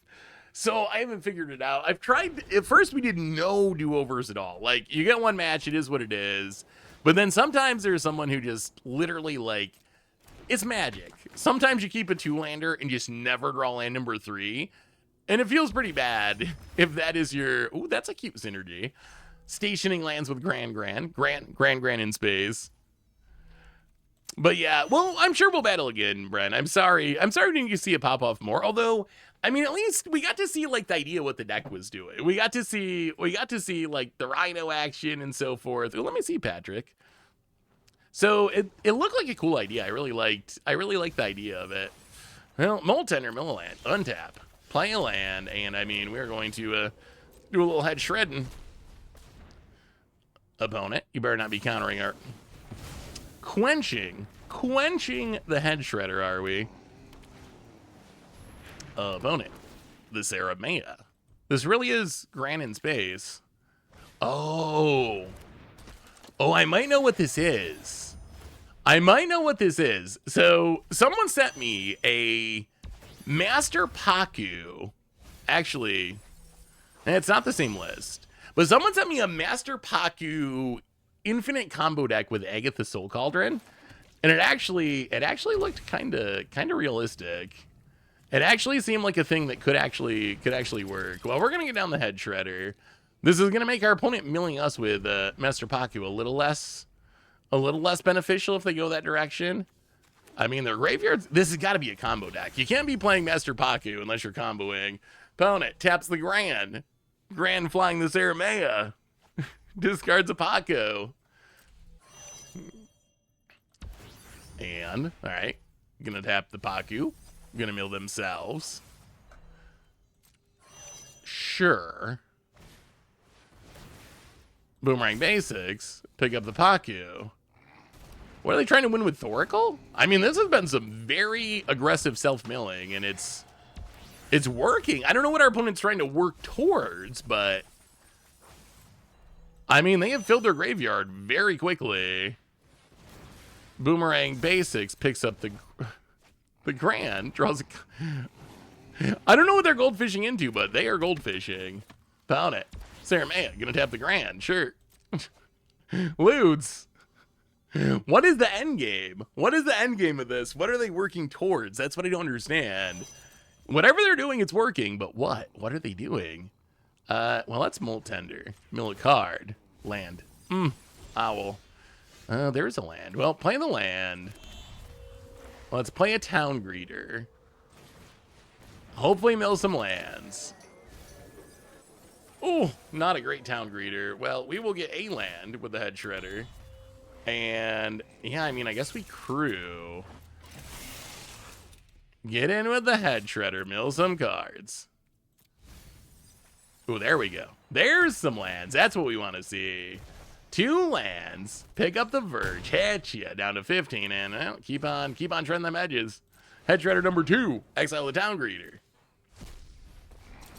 And let's see how we die. I just have not figured it out yet. I feel like at some point the Master Paku... Like, so maybe the plan is... You mill yourself a bunch, and then... Yeah, and then you mill your opponent. The only bad news for this plan is, unless our opponent all the way kills us, we do get... Wow. Wait, did they just mill us for 14 and we hit 1 land? Like, how is that possible mathematically? How is that even opponent untaps Master Paku? Stations it. Mills us. For 15 more. Head Shredder. Well, I mean, we're going to put some lands into play this time. There's all the lands we didn't get last time. I mean, all I need is 1 more untap, and I guess we lose. Here, we'll help you, opponent. We're going to mill this Conduit Pylons. Put it into play. I mean, if we could only... Man, Spirit Water Revival would just beat them if we had it. You got 1 more? You got 1 more? Well done. Well done, Metallic. Well done. Well done. You gave us a lot of lands, but yeah, I mean that worked. That was actually like relatively fast. It doesn't look fast because we have 1,000,000 lands because of this Head Shredder. But was that like roughly turn 5? Was that like turn 5 infinite? Huh. I'm intrigued. I'm intrigued by this deck idea. This is the second time today a viewer has talked to me about, or shown me, some sort of infinite combo or pseudo combo with Master Paku. And that actually looked impressive. Like, yeah, I guess you need 2 octopus forms, but you're a lesson deck, so you should be able to draw an infinite amount of cards anyway, because that's what lessons do. Huh. That's a super cool deck, Metallic. I'm actually... You should send, if you don't mind, you should send me the deck list sometime, because I actually kind of want to mess around with it. It even looks pretty budget. Like, there's, I mean, I guess you have some station stuff that is higher rarity, but there's not even a lot of rares in here. Like, this almost looks like an arena budget deck.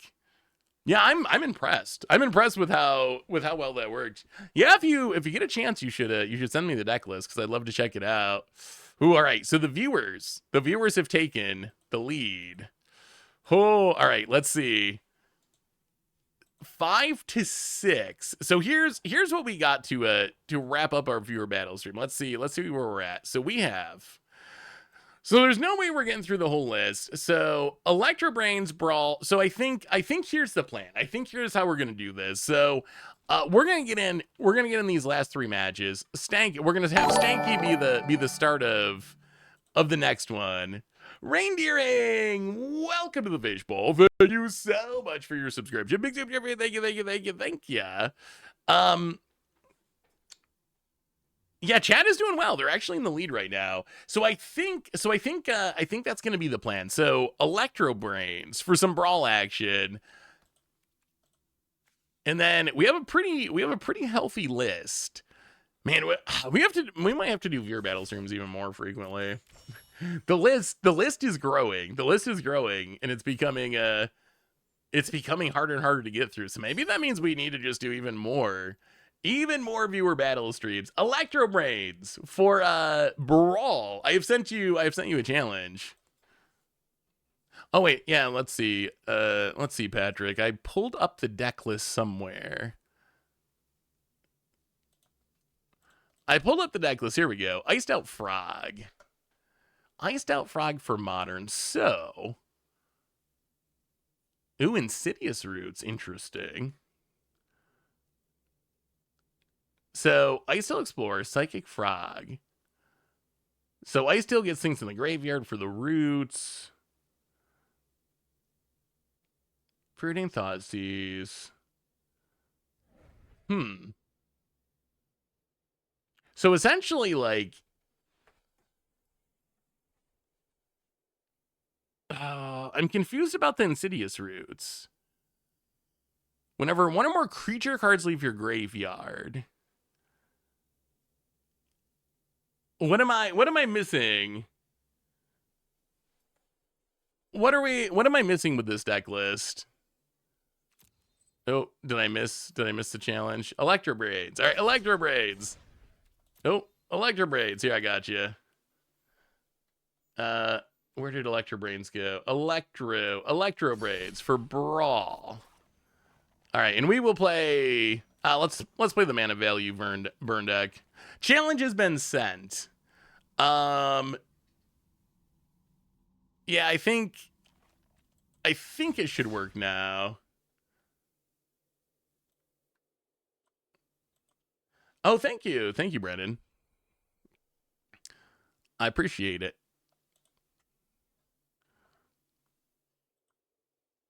Any chance I can play after Electro Brains? I have to go. Yeah. So what we'll do? Are you here, Third World Jesus? So I think what we do is we can do Electro Brains, Badger, Third World Jesus, and then I think that will probably. Wait, are you also here, Stanky? All right, Stanky Jank, since you're here and you just messaged me. All right, here's the rest of the viewer battle stream. So here's the schedule. Electro Brains gonna play right now for Brawl. Badger, since you're gonna leave, I bumped you up one. You can play for Brawl.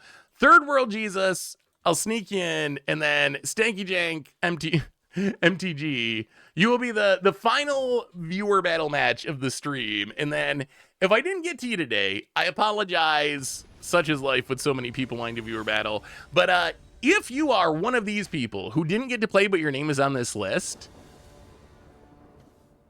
let me know next time we do a viewer battle stream, and you literally can jump all the way to the top of the list. That's how we do it if you didn't get in last time. So if you are Chef Seth, next viewer battle stream, be like, hey, I was on the list, I didn't get to play, and I'll keep this list around, and you can jump right to the top and get your chance. So we try to make sure that people don't get skipped twice in a row. Yeah, we're gonna mulligan that. All right, this is more fun at least. Yeah, I'm sorry. We just have so many people. I try to get through as many as I can, but it's tough. It's tough with like a 3.5 hour stream to get through more than, I think the number on average is we probably get through about 12 to 14. I think has been our average in general. Let's play this Cold Steel Heart. I think we go on red. But I always feel bad because there's always someone next on the list. It's like, oh, so we can commandeer this, but it doesn't do anything. Yeah, I guess that happens. Opponent gonna play a Deathcap Blade. We draw a Damnation that we can't cast. Well, we can cast a Meat Locker, which will let us tap down a Fanatic Aronas, play this Slink into Stupor. So we need a black source. So I guess we can big score to make black mana into the Damnation eventually. I thought you were playing Tim the Crom. Is Blue Farm even possible on Arena? I believe. Well, you're going to be missing a lot of 99 pieces, that's for sure. But the commanders exist. So I guess in that sense, it is possible. What does the other side of this do? When you unlock it, draw 3 cards. Yeah, let's just play a Twara. I think we just pass. I think the plan is actually just big score, make treasures. So then hopefully we can cast Damnation to put an end to this. Like, these Fanatic Aronuses, once they play a big creature, is going to get out of hand very quick. Oh, opponent Mill Damnation.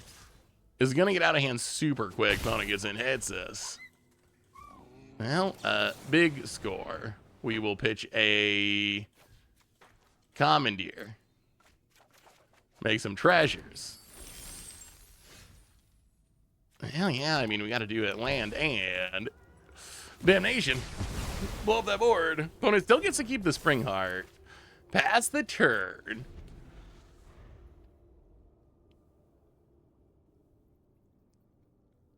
"24-hour stream." Oh, I don't know. I don't know if I'd survive. Oh, now we just let them get back the Fanatics, I guess. So it's not the end of the world for our opponent. All Fate's Scrolls. Well, let's play the Twilight Prophet. We have enough to turn it on. Play the Fable and the Mirror Breaker. So this is the mana value burn deck. So the idea is we're going to eventually burn by some high mana value stuff, like this Riddle of Lightning. This Twilight Prophet, if it lives. Opponent Esper Origins. I mean, Sin's very scary. Once you get to Sin, it is a very powerful card. Nah, I was also just kidding. I thought about doing 24-hour stream before, but maybe someday. 24-hour viewer battle stream with anchovy pizza in the Santa suit. No, come on, opponent. Control magic. That's unfortunate. And regrowth to get back the Ice Till. We need our Damnation again. Do we want to discard all Fate Scroll? That could draw us a lot of cards. 1, 2, 3. 1, 2, 3, 4, 5, 6.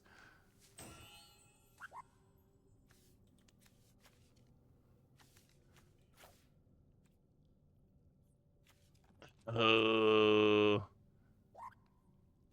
1, 2, 3. 1, 2, 3. 4, 5, 6, 7. All right, let's discard the Riddle of Lightning for now. Play the Command Tower. Play the All Fates Scroll. And 1, 2, 3, 4, 5, 6, 7. Yeah, I mean, I guess we just do this now while your opponent's tapped down, draw 7. All Fates Scroll. Kind of new Seagate restoration. Actually kind of insane here. Yes, we will discard a Steam Vents. I mean, that was pretty good. That was insanely good.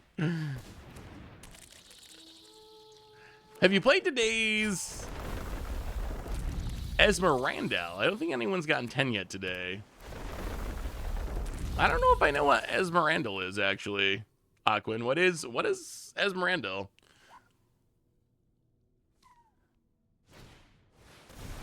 Is this, yeah, this has been Viewer Battle Week. Hey, how are you, Swing for Zero? Good to see you, good to see you. Opponent Esper Origins again. It has been a viewer battle day, and so far it's been a close one. We've got to see some fun decks. We've got some really cool viewer decks. You all do so well on this. It always makes me so happy, because I love brewing.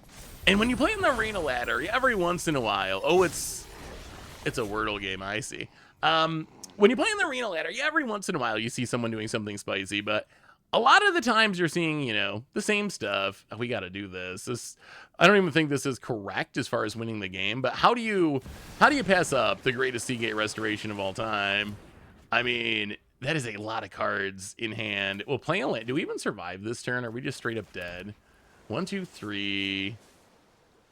I mean, if we survive this turn, next turn, look out. Yeah, okay, we're gonna pass. Opponent, City's Blessing. Top card. Ooh, Starfield Vocalist. Okay, down to 14. Opponent gonna make some mana. Is it gonna be close? This is gonna be close. We do have this. All right, gonna double trigger it. We do have this if we live, and it's pretty funny. It might be really funny with the Springheart Nantucket popping off and double triggering. I think you should make more insects, opponent. I think you should make more insects. I think you should. Yeah, crack that fetch land. You do not have nearly enough insects. I hosted a Mystery Booster 2 draft last night. I had Urza Saga, Sensei the Vining Top, Psychic Erosion as a win con, lots of card draw and removal. How did the draft go? That sounds like a ridiculous draft deck. Opponent does some milling. There's a Spark Double. Here comes some insects. And some milling. Oh, they have Confiscate too. They're all about stealing our stuff. Demonic, I imagine we're just dying. Like, if our opponent just gets to straight up Demonic Tutor here, they gotta have something that just kills us, right? And we somehow do not have any answers in hand. No free counters or anything. I imagine we're actually dead here. I imagine we're dead. Okay, wait, all right, Timeless Witness. To get back. Damnation? Damnation looks good. How about the Damnation, Electro Brains? Just to be safe. Double triggers. Regrowth. Is this like trying to generate infinite stormers? I'm so... Huh. It seems like they're getting specific cards, but I'm not sure what they're going for the finish. Is it like a brain freeze kill? Well, does some milling. Summon Primal Loaded. Tebal. Opponent. Demonic Consult. Sure. I mean, our opponent's running low on mana, though. They've done all this stuff, but I don't think this actually makes us die this turn. And if we don't die this turn, anything can happen. Opponent going to go attacking. We will chump and take our beats. I mean, they also could have drawn into a counter, I guess. And we don't necessarily have an answer for that. All right, so we untap. Bogart Trawler. Blue mana, blue mana. Oh, they have a mana drain, don't they? They have a counter, don't they? I mean, I guess we have commit. Okay, so here's what we do. We go to combat. We attack, so we make a treasure. We got to have our mana. Opponent, you can kill it. That's fine. Well, now, opponent, you made a lot of tokens. Maybe a few too many tokens. I think we're going to Villainous Wrath you. That's pretty good. Opponent. Oh, it's a counterspell, thankfully. We have this commit to memory. They can put the counterspell on the top of the deck. Does our opponent have a free counter? Oh no! It was gonna be so good. You got it. You got it, opponent. You got it. Wow. Wow, the Pact of Negation. Maybe they forget. Maybe they forget to pay. Maybe they forget to pay.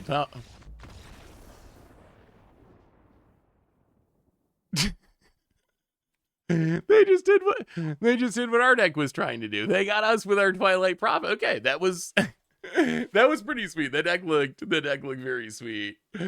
Oh, that was so brutal.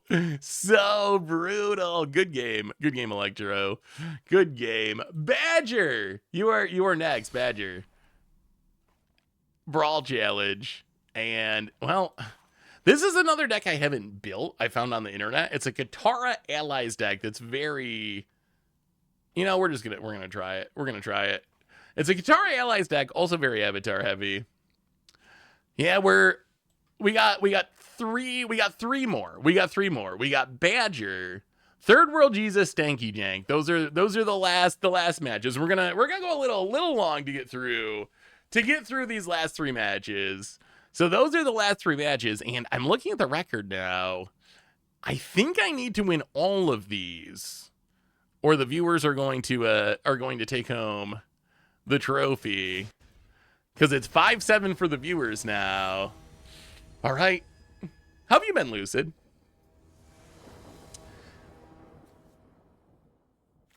All right. I mean, those are allies. We have many allies. and protection ally, Heliod. It was so fun, a local LGS owner who I had met in one and had a gross 5-color Simic pile. I thought it would feel like a chaos draft with how many card sets were represented, but it was actually pretty cohesive and fun. Yeah, Mystery Booster is super fun. Gemstone Caverns, wow, opponent. Playing some CED Brawl over there. Gemstone Caverns. Popping off, what does the Duke do? Enters with a +1/+1 counter on him. Remove a counter, put a counter on a target creature you control. It gains hexproof until end of turn. So another protection spell, essentially. Turn 1 Starfield Shepherd. Opponent. Gonna go digging for a 1-drop or a land. Goes with a Plains. Well, we will keep protecting the Duke and Temple Garden and get him for 1. Hit you. Down to 23 gil. Oh, I don't mind seeing the viewers win once in a while. It's keeps it interesting. Opponent. Passing? Alright. Man, are you gonna counter my Katara? You wouldn't do that, would you, opponent? Let's get in with the Earth Kingdom Protectors.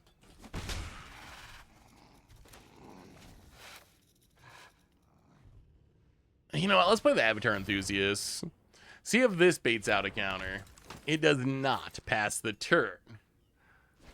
Opponent untaps. Opponent planes. Heliod. Alright, well, I mean, I think it is Katara time. Play Katara. Double trigger. Avatar Enthusiast. I mean, this looks like a very solid draft deck. This looks like a very good Avatar draft deck. Get you down to 17 past the turn. I wonder what the plan with this Heliod is. I wonder if the goal is to transform the Heliod. Found it. I'm gonna crack the land. Is untapped working for people? Apparently still the card hovering is still not working. I did a bunch of troubleshooting and thought it was fixed, but apparently it's still, the hovering over guards still not working, and I'm kind of at my wit's end where I'm not sure what else to do to fix it. I'm gonna have to find someone smarter than me, I guess. Which shouldn't be hard. Put a +1/+1 counter on a creature. Put 2 on that creature. Instead, if a creature left the battlefield under your control this turn.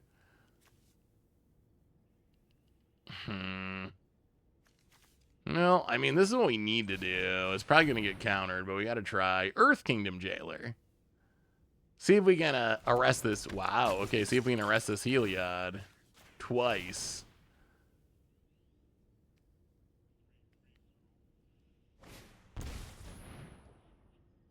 Flashing in a Skyclave. Okay.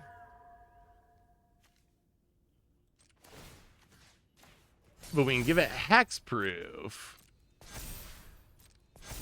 Get rid of the Heliod. Oh my. Oh my, oh my. Oh my, oh my. We might have a chance. Heliod down. Hit ya. Hit ya. Avatar Enthusiasts are getting pretty hyped. Frothing at the mouth. They smash in. Opponent drops to 10. Well, let's see if our opponent has a Wrath. Let's see if they have a Wrath. If they don't, Avatar Enthusiasts might be getting the job done. Opponent. Supreme Verdict. Well, I mean, I guess we have to keep the Earth Kingdom Jailer here. So they don't get the Heliod back. Katara goes to the command zone. Opponent. Pass it. Well, go to combat. Get in, hit ya.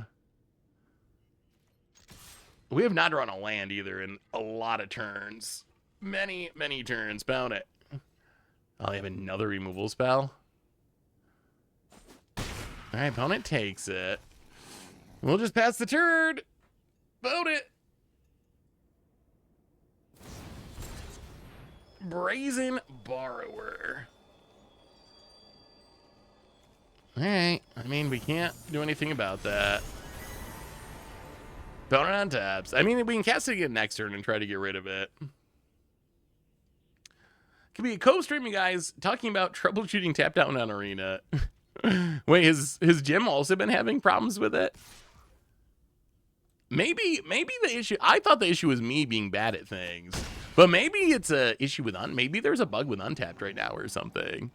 Maybe that's the issue. Maybe it's not all on me. Well, let's play this Invasion Reinforcement. Who's the flash deck now, opponent?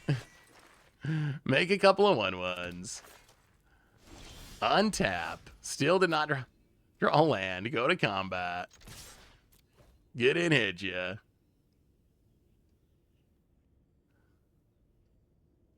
Are we flashing something in? About it.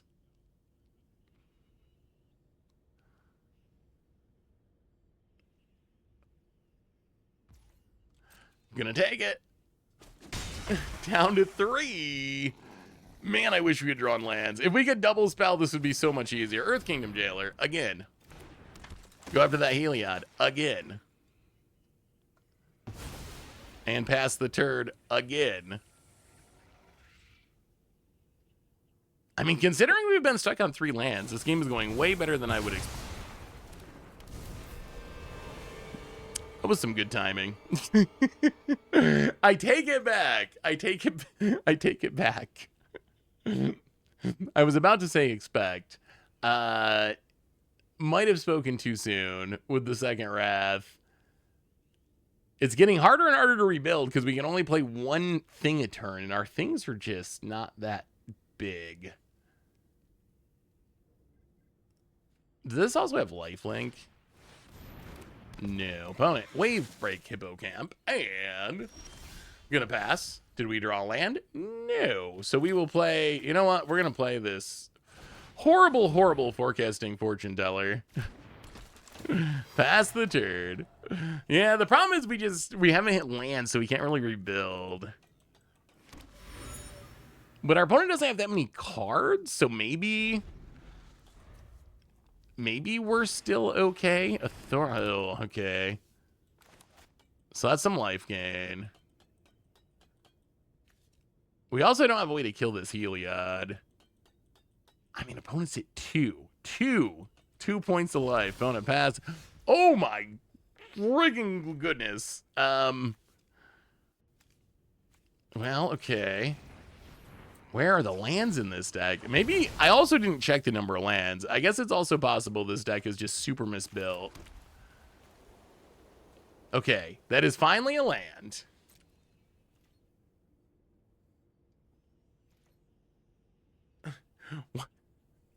You know what the greatest thing ever would be?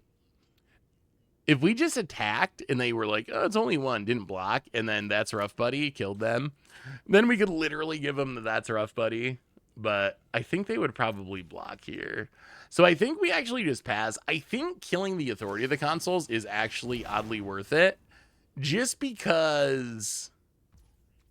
Yeah, let's do it now. Just because our opponent's so low on life, we don't want them getting back in the game by gaining life. So I think getting rid of it's worth it. We only need to find a way to chip in for 2 points of damage. 2! Now that we can do it. Our opponent's thinking about flipping that Heliod. Again. Opponent, gonna flip that Heliod. Again. Sure. And passes. We get to draw an extra card. Okay, here comes the lands. We draw a card. We draw a card. Lands for days. So we will play a land. Actually, how do we do this? We can play the Pipsqueak. Oh, Pipsqueak's not big enough to kill it now. It's so big. Spells cost 1 less to cast for each card your opponents have drawn this turn.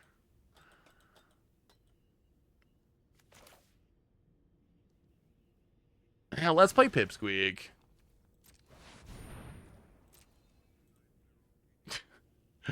Can't attack alone unless there's a +1/+1 counter on him.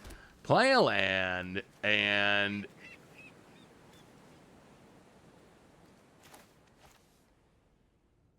pass the turn? Actually, you know what? Let's play Water Tribe Rallier. I think we play the Rallier too. Play the Rallier. Water Tribe Rallier I think is actually very good. I don't know if it's very good right now, but I think this card's actually very good overall. Scrawling Crawler. Okay, so this deck's kind of interesting. It seems like it's punishing you for card draw. It's an interesting take on a flash deck. We draw a Seismic Sense. Well, I guess I could find us a land for 1 mana. Arcane Signet for our opponent. Smothering Tithe for our opponent. And passing. I mean, I don't think this is going to work, but see if we can kill this Heliod. Allies at last. Opponent's going to get lost the Pipsqueak. Okay, yep. We cannot do anything about that. So the stuff lives. We can't kill the Heliod. We draw.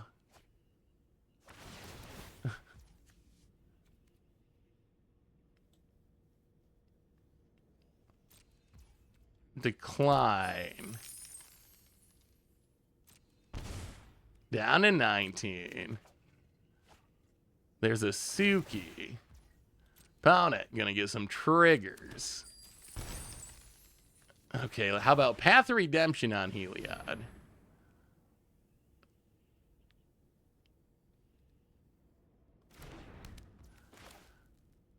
Play the land. Go to combat.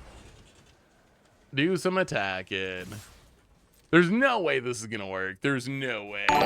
There's no way. We gotta try it, but there's no way against the flash deck. It's gonna get through. About it. Thinking.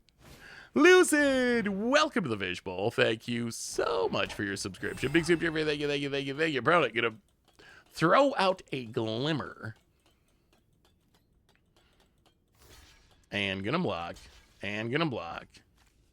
Well, I mean, that's rough, buddy. See if we can get rid of the Scrawling Crawler. We had hit our lands earlier. If we had hit our lands earlier, I think we had a shot. Opponent, gonna trigger, gonna make treasures.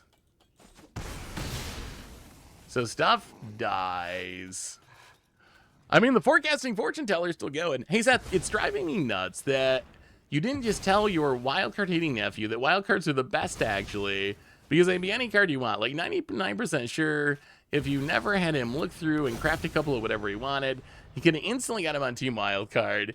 I did try to, so that whole segment, the short ended up being like 2.5 minutes or something, but what you were actually seeing was like 25 minutes of us sitting there opening the packs. So I did explain, like, you can turn him in any card. He didn't see the appeal of that. Like, he wanted to see the art. He wanted to open the pack and like see some cool flashy like art with a dinosaur or something, which I guess is just the joys of being a 6-year-old. So I did in the parts that you didn't see, the guy edited it out. I did describe it to him. Maybe I could have done a better job at it. Maybe I could have explained it in a way that made it more appealing to him. But I did at least try to tell him that you can turn him in any card.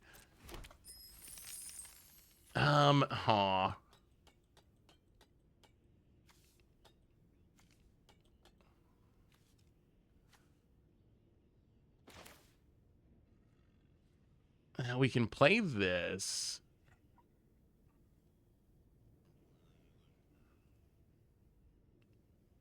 Well, also, it's a Chimmel. Are we just playing a game that we cannot possibly win? Is this just a straight up unwinnable game at this point? It might be. Now let's Seismic Sense. Do some digging. Oh, I know the feeling. I never have enough wildcards either.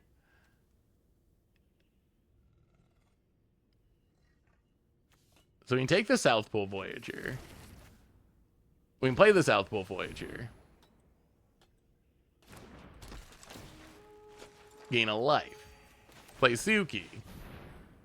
Gain a life, draw a card. And opponent gets treasure.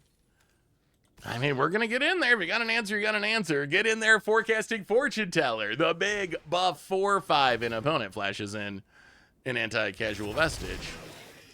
Sure. And a Lavinia. Sure. I mean, I guess being able to cast all your stuff with flash is kind of busted. And a Elspeth Conquers Death. Sure. Well, I mean, we have got our opponent out of cards. We have got him out of cards, sort of. This anti-casual vestige is going to go away. Opponent gets a trigger, gets to draw, gets to put something into play. What did they find? Just a land. Opponent draws an extra card. And takes up the ECD. Greater Auramancy. Shrouds up the auras.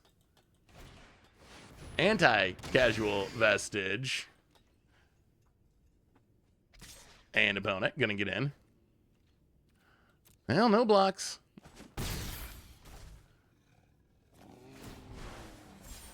And opponent sink. Oh, sink into stupor. Okay. Well, we will draw. Rowdy Snowballers. All right. Well, we get to draw an extra card.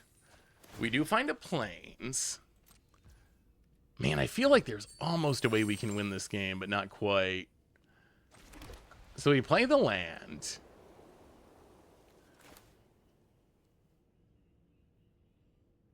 So I think what we do, I think we play the South Pole Voyager, number 1.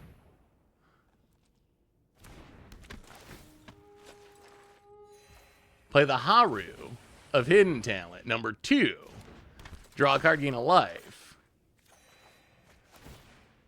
Opponent gets to make a treasure. Rowdy Snowballers. Tap down the anti-casual vestige. Earthbend, a land.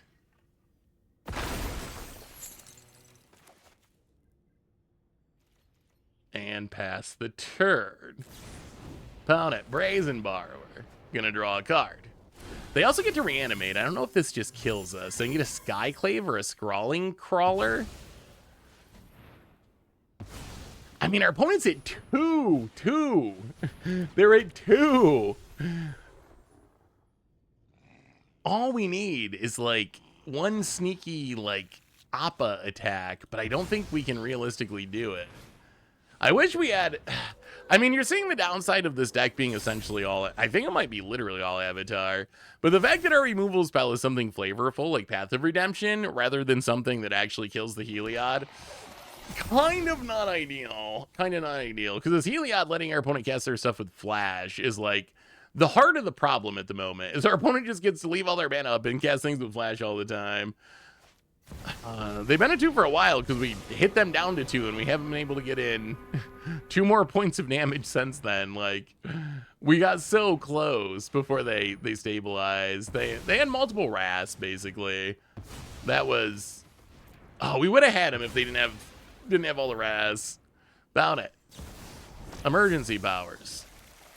New hands for everyone. Sure. Tons of triggers. Puts a Skyclave at... Do they just randomly shuffle into the Skyclave? Okay. So opponent, 7 treasures. Gets rid of the South Pole Voyager. I mean, this reminds me of an old standard deck we built. Emergency powers.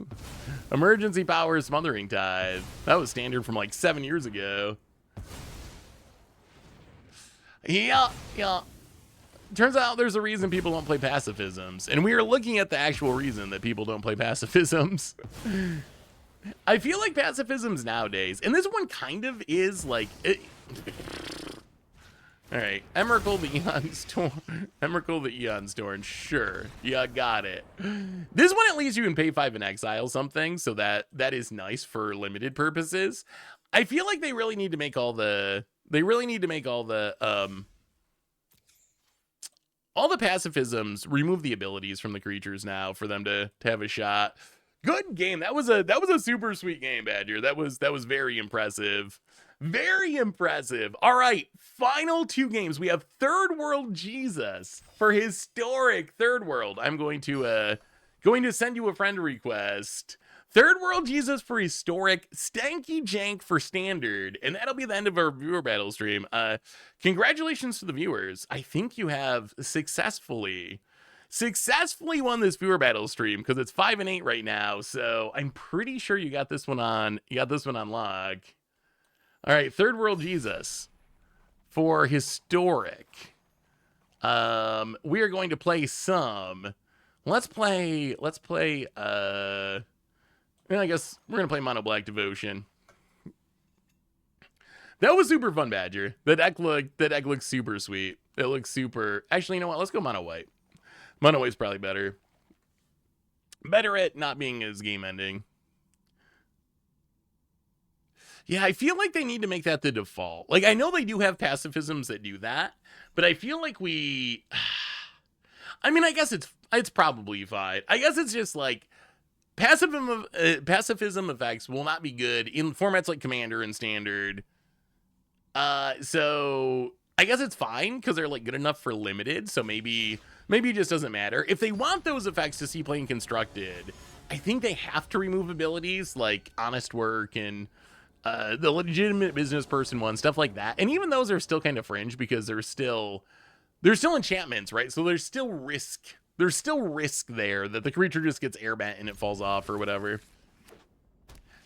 Sure, send me your stuff. Oh, and 1 buy. I'll get you. Wow, the Leyline of the Guild pack start, eh? I imagine that's not what we want to see. Is this Mono Green Devotion? All right. Oh, not Mono Green Devotion. That's for sure. Opponent hits us down to 20. Well, we are going to Portable Hole to get rid of this Elvish Mystic. Play a land, pass the turn. What is Leyline of the Guild Pack Llanowar Elf doing? Blue? Oh my goodness. Well, that's Wall of Omens, draw a card.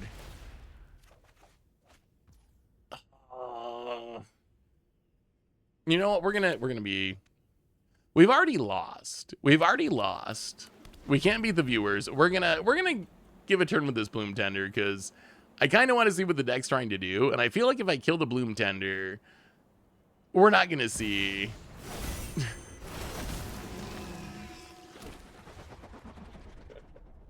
It's Momir. It's Momir. They just Momired into an Aegeus Turtle, a Selfless Spirit, a Schmeagle Helpful Guide, a Brea Ethereum Sculptor, and Garruk's Warsteed. This is the Planeswalker deck. Out of all the cards that they've made for Alchemy, this has to be one of my favorites. It has to be one of my favorites. It's so funny. All right, we did our good deed. Skyclave Apparition.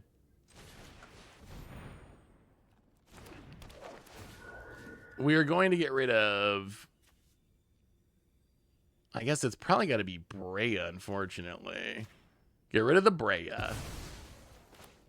Portable Hole. Get rid of the Bloom Tender.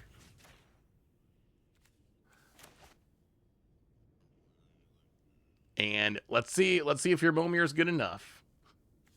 Let's see if your Momir is good enough. Can you beat us with an Aegeus Turtle, a Selfless Spirit, a Schmeagle, and a Garruk's Warsteed? Pound it. Now that's not going to stop exiling. Okay. Cross the Selfless Spirit off the list. Can you beat us with an Aegeus Turtle, Schmeagle, a Garruk's Warsteed, and 2 1/1 tokens? The viewers are winning overall. This game we'll see.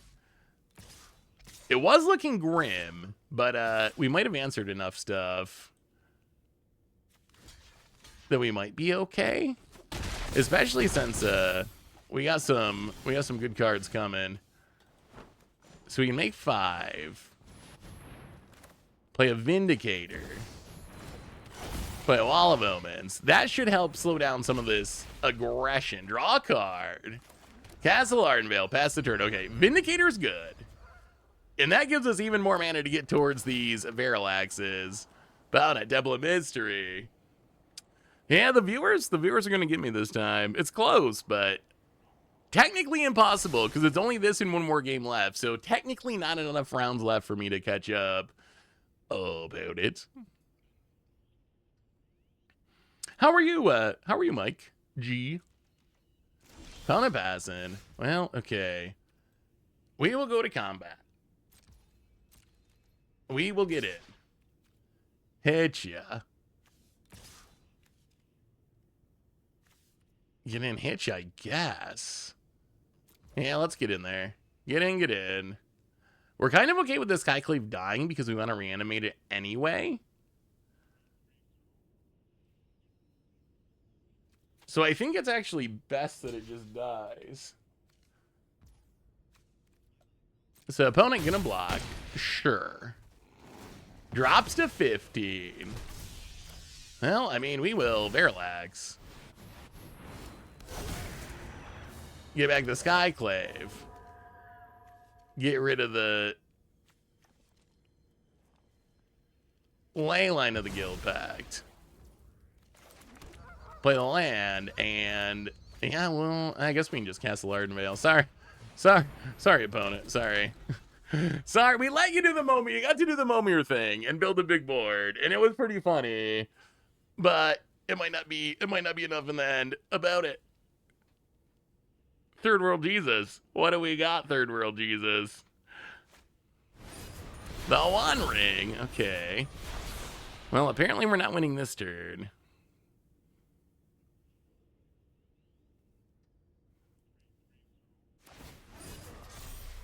Opponent draws. Sure.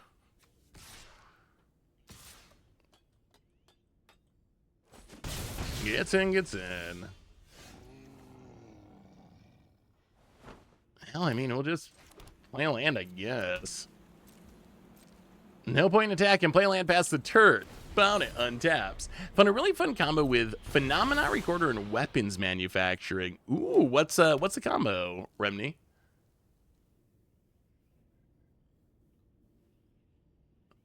Opponents also got Nykthos. Oh, I guess if you have the Leyline out, Nykthos is probably kind of wild here. As it is, it's +1 mana. Opponent makes 4 green. Looking at the portable holes.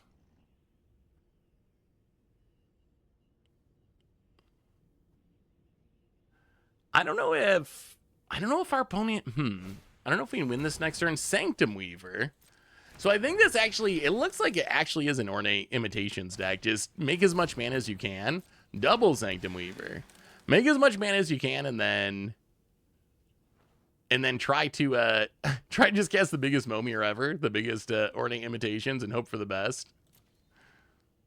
Phenomena lets you duplicate any of the artifact triggers, so you can use it to double up the munitions or trigger for munitions. That is pretty cute, actually. That is a sweet synergy. All right, let's make some Castle Ardenvale tokens, because not doing anything else with our lives. So Castle Ardenvale. Untap. White. Oh, that's actually kind of brutal for our opponent. Can we win here? Is it possible that we win? So we can Shrine. We Nykthos. So we Nykthos. We can Amiria. Actually, I think this makes more sense. Nykthos. White Orchid Phantom. Blow up your Nykthos. That emote. Blow up the Nykthos. Now we get to fire up the Cave of the Frost Dragon. Amiria's Call. Go to combat. Swing. I mean, we're getting in for what we can. We are doing what we can. You have cooked enough, Third World Jesus. You've cooked enough. I don't know if I have a good emote for that. Cabbages! Don't cook my cabbages. Come on, opponent. Just die. Just die. Just die a little bit. Just a little death. Do you think that we will eventually end up with a League of Legends Universes Beyond? It's a hugely popular game globally, with a large enough world to easily make a Magic set out of it, and both companies really love their money. So, League of Legends, is that a Riot game? Is League Riot?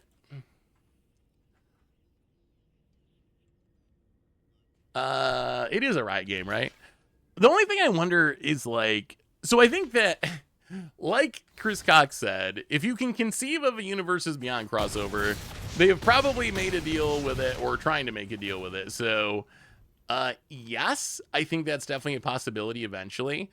I will say, I do wonder a little bit if, like, so, like, Riot's doing their new game, right? We've seen a ton of talk about Riftbound. So I do wonder if we could run into a Marvel Snap situation where, like, either they don't want to do a crossover because they'd rather just have exclusivity for their game, or, God forbid, we get the crossover, but, like, what would it even be? That you can't play the paper cards? Wow, opponent. Skyclaving for days. That's actually kind of insane.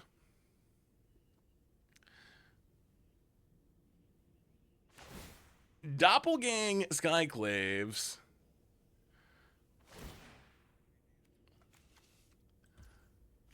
Sure, gonna blow up the Castle Ardenvale. We get a Plains. Blow up the Nykthos. We get a Plains. Skyclave. Exile's our best stuff. Elvish Mystic. Now they have flying blockers too, and they have first strike. Well, I mean, so all we really got, fire up the cave of the Frost Dragon. Go to combat. Attack, attack, attack, attack, attack. All we can do is keep chipping in and hope they die eventually. Get in with the flowers.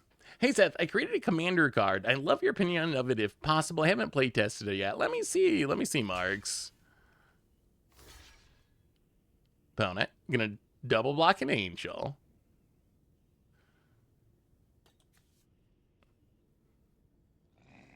And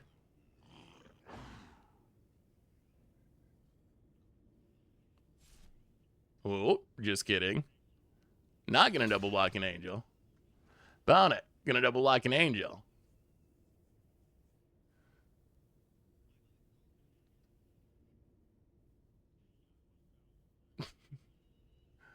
This is a tight position for our opponent. How low do you go? All right, blocks of Airlax, kills an angel, drops to 6. We get a token. Play the land. Oh wait, oh they didn't double block an angel. Our opponent needs something big here. This ring, like, is giving our opponent a ton of cards. It is also getting close to killing them. Opponents. Oh, so it's been ended up being a very interesting game. For a minute, it looked like our opponent was gonna run away with it with the super quick Ornate imitations, but it ended up developing into a pretty close one. Mostly thanks, I think, to the ring. Just, it's so many cards. It's kind of crazy, this card. I mean, I guess it's not crazy. It doesn't see competitive play, but it's crazy that Spider-Man has just, like, that set did not have much of an impact. Oh, come on now. Doppelganger. Oh, wait. And that doesn't work, though. That doesn't work. It's not a cast trigger. Oh, no, opponent. Oh, no. Oh, no. Oh, no. Oh, no. Third World Jesus. I'm sorry. Oh, that is, I have an emote for that. Oh, wait. Was this intentional? They can still do it, right? With these Sanctum Weavers? Oh, they're summoning sick. That's rough, buddy. Oh, and we drew the Moonshaker. Wow. And I think that actually finally is going to put this game to end. Oh, Third World Jesus. Good game. The deck looks sweet. The deck looks sweet. Get in, hit ya. Oh, yeah, that was close. I think our opponent's plan was to get back the ring, but didn't consider the amount of mana that they would need to cast it. The Summoning Sickness. Oh, well, at least we got one. Thank you, Third World Jesus, for letting us get a win here. And all right, we'll pull up this card in just a second. But first, we have one more. We have one more game of Standard to wrap up our viewer battle stream, and that is against. Let me see here. That is against Stanky Janky. Stanky Janky for Standard. I am sending you a friend request, Stanky Janky. And we'll do one more game. So if I win this one, I only lose by one round to the viewers. If Stanky Janky wins with some Stanky Jank, then I lose by 2. So, all right, what are we gonna play for our standard game here? What if we not play? You know what? We'll play the Clusac deck. We haven't played that today. So where's this? Let me see. Where did this custom card go? Is this card printable? Is it fun?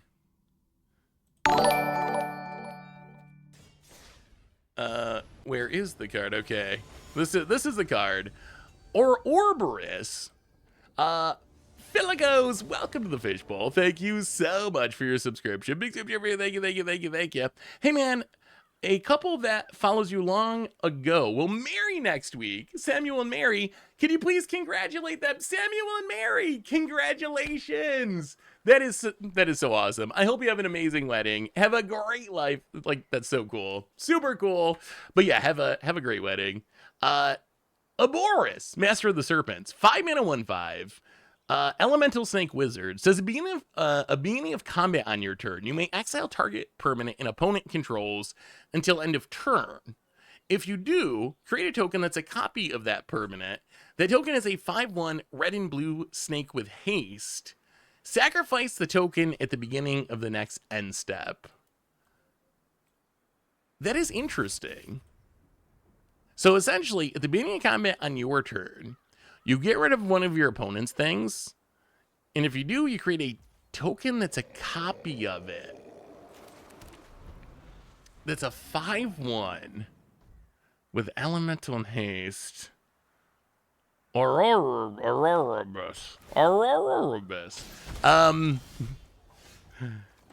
It is a super cool design. It's a very intriguing. I'm trying to think if it's like too overpowered.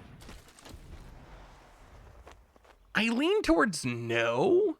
Like, it's only a 1/5. We have things that make copies of permanents. That's stuff that exists. It's only temporary. The haste is a little scary.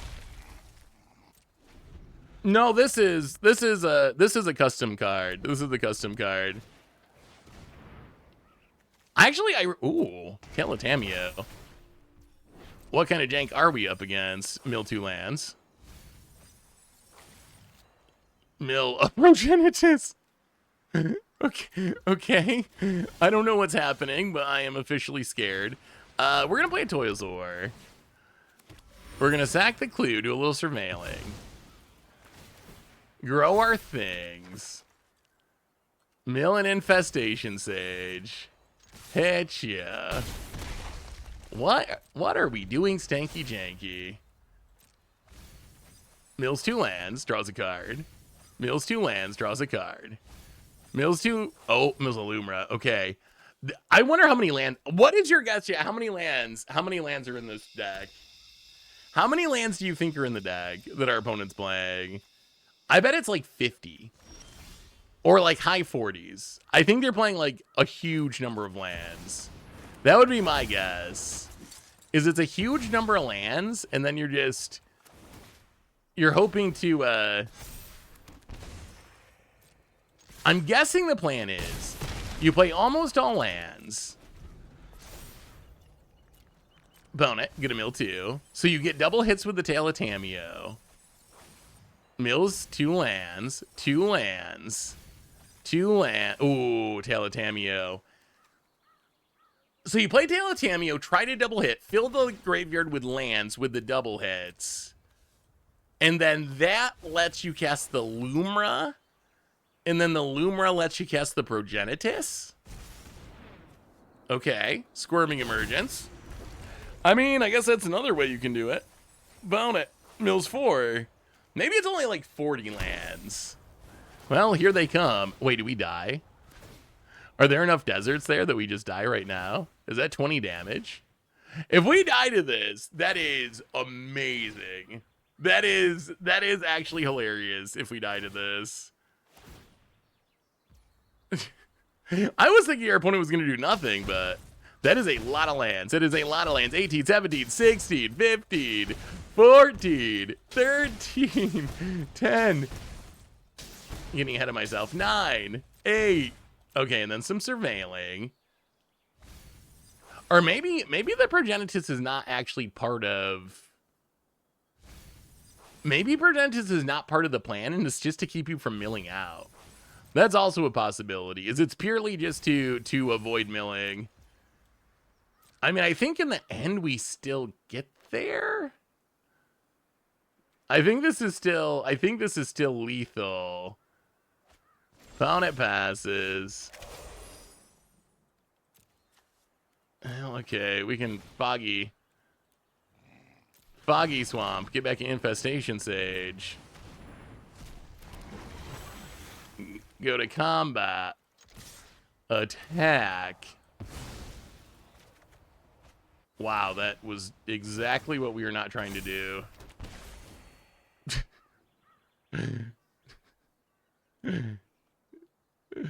That is literally the last thing we wanted to do.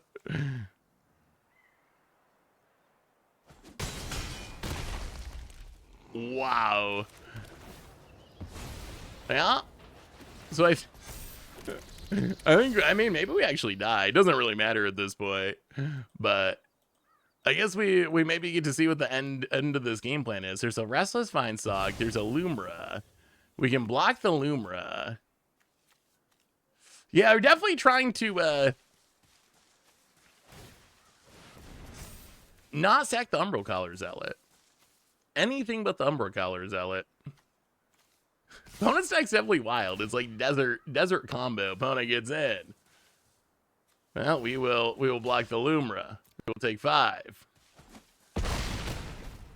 Down to 4. Yeah, it is like a Lumra burn deck. It is a super fun idea. You need your graveyard. Here it comes again. Tamiyo part 2. You do need your graveyard active. There's the Progenitus again. Shuffling back in. 16 cards in the deck.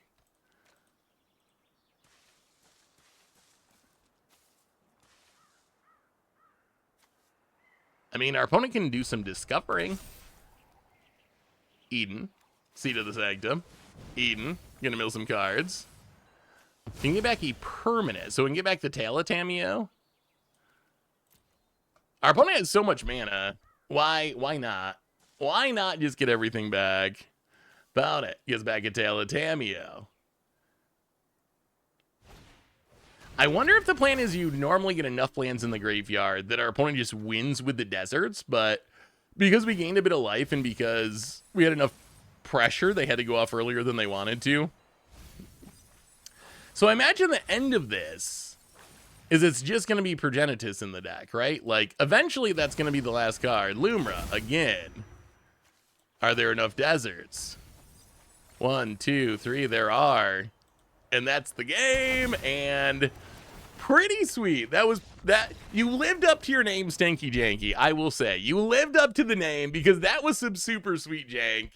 And really, y'all lived up to the expectations of your battle streams. We got to see some super duper sweet decks today. So little bit of a longer stream than usual, but that was super fun. We got to see a bunch of doppelgangs. We got to see some jank. We got to see brawl. We got to see standard. We even got to see some sweet custom card designs.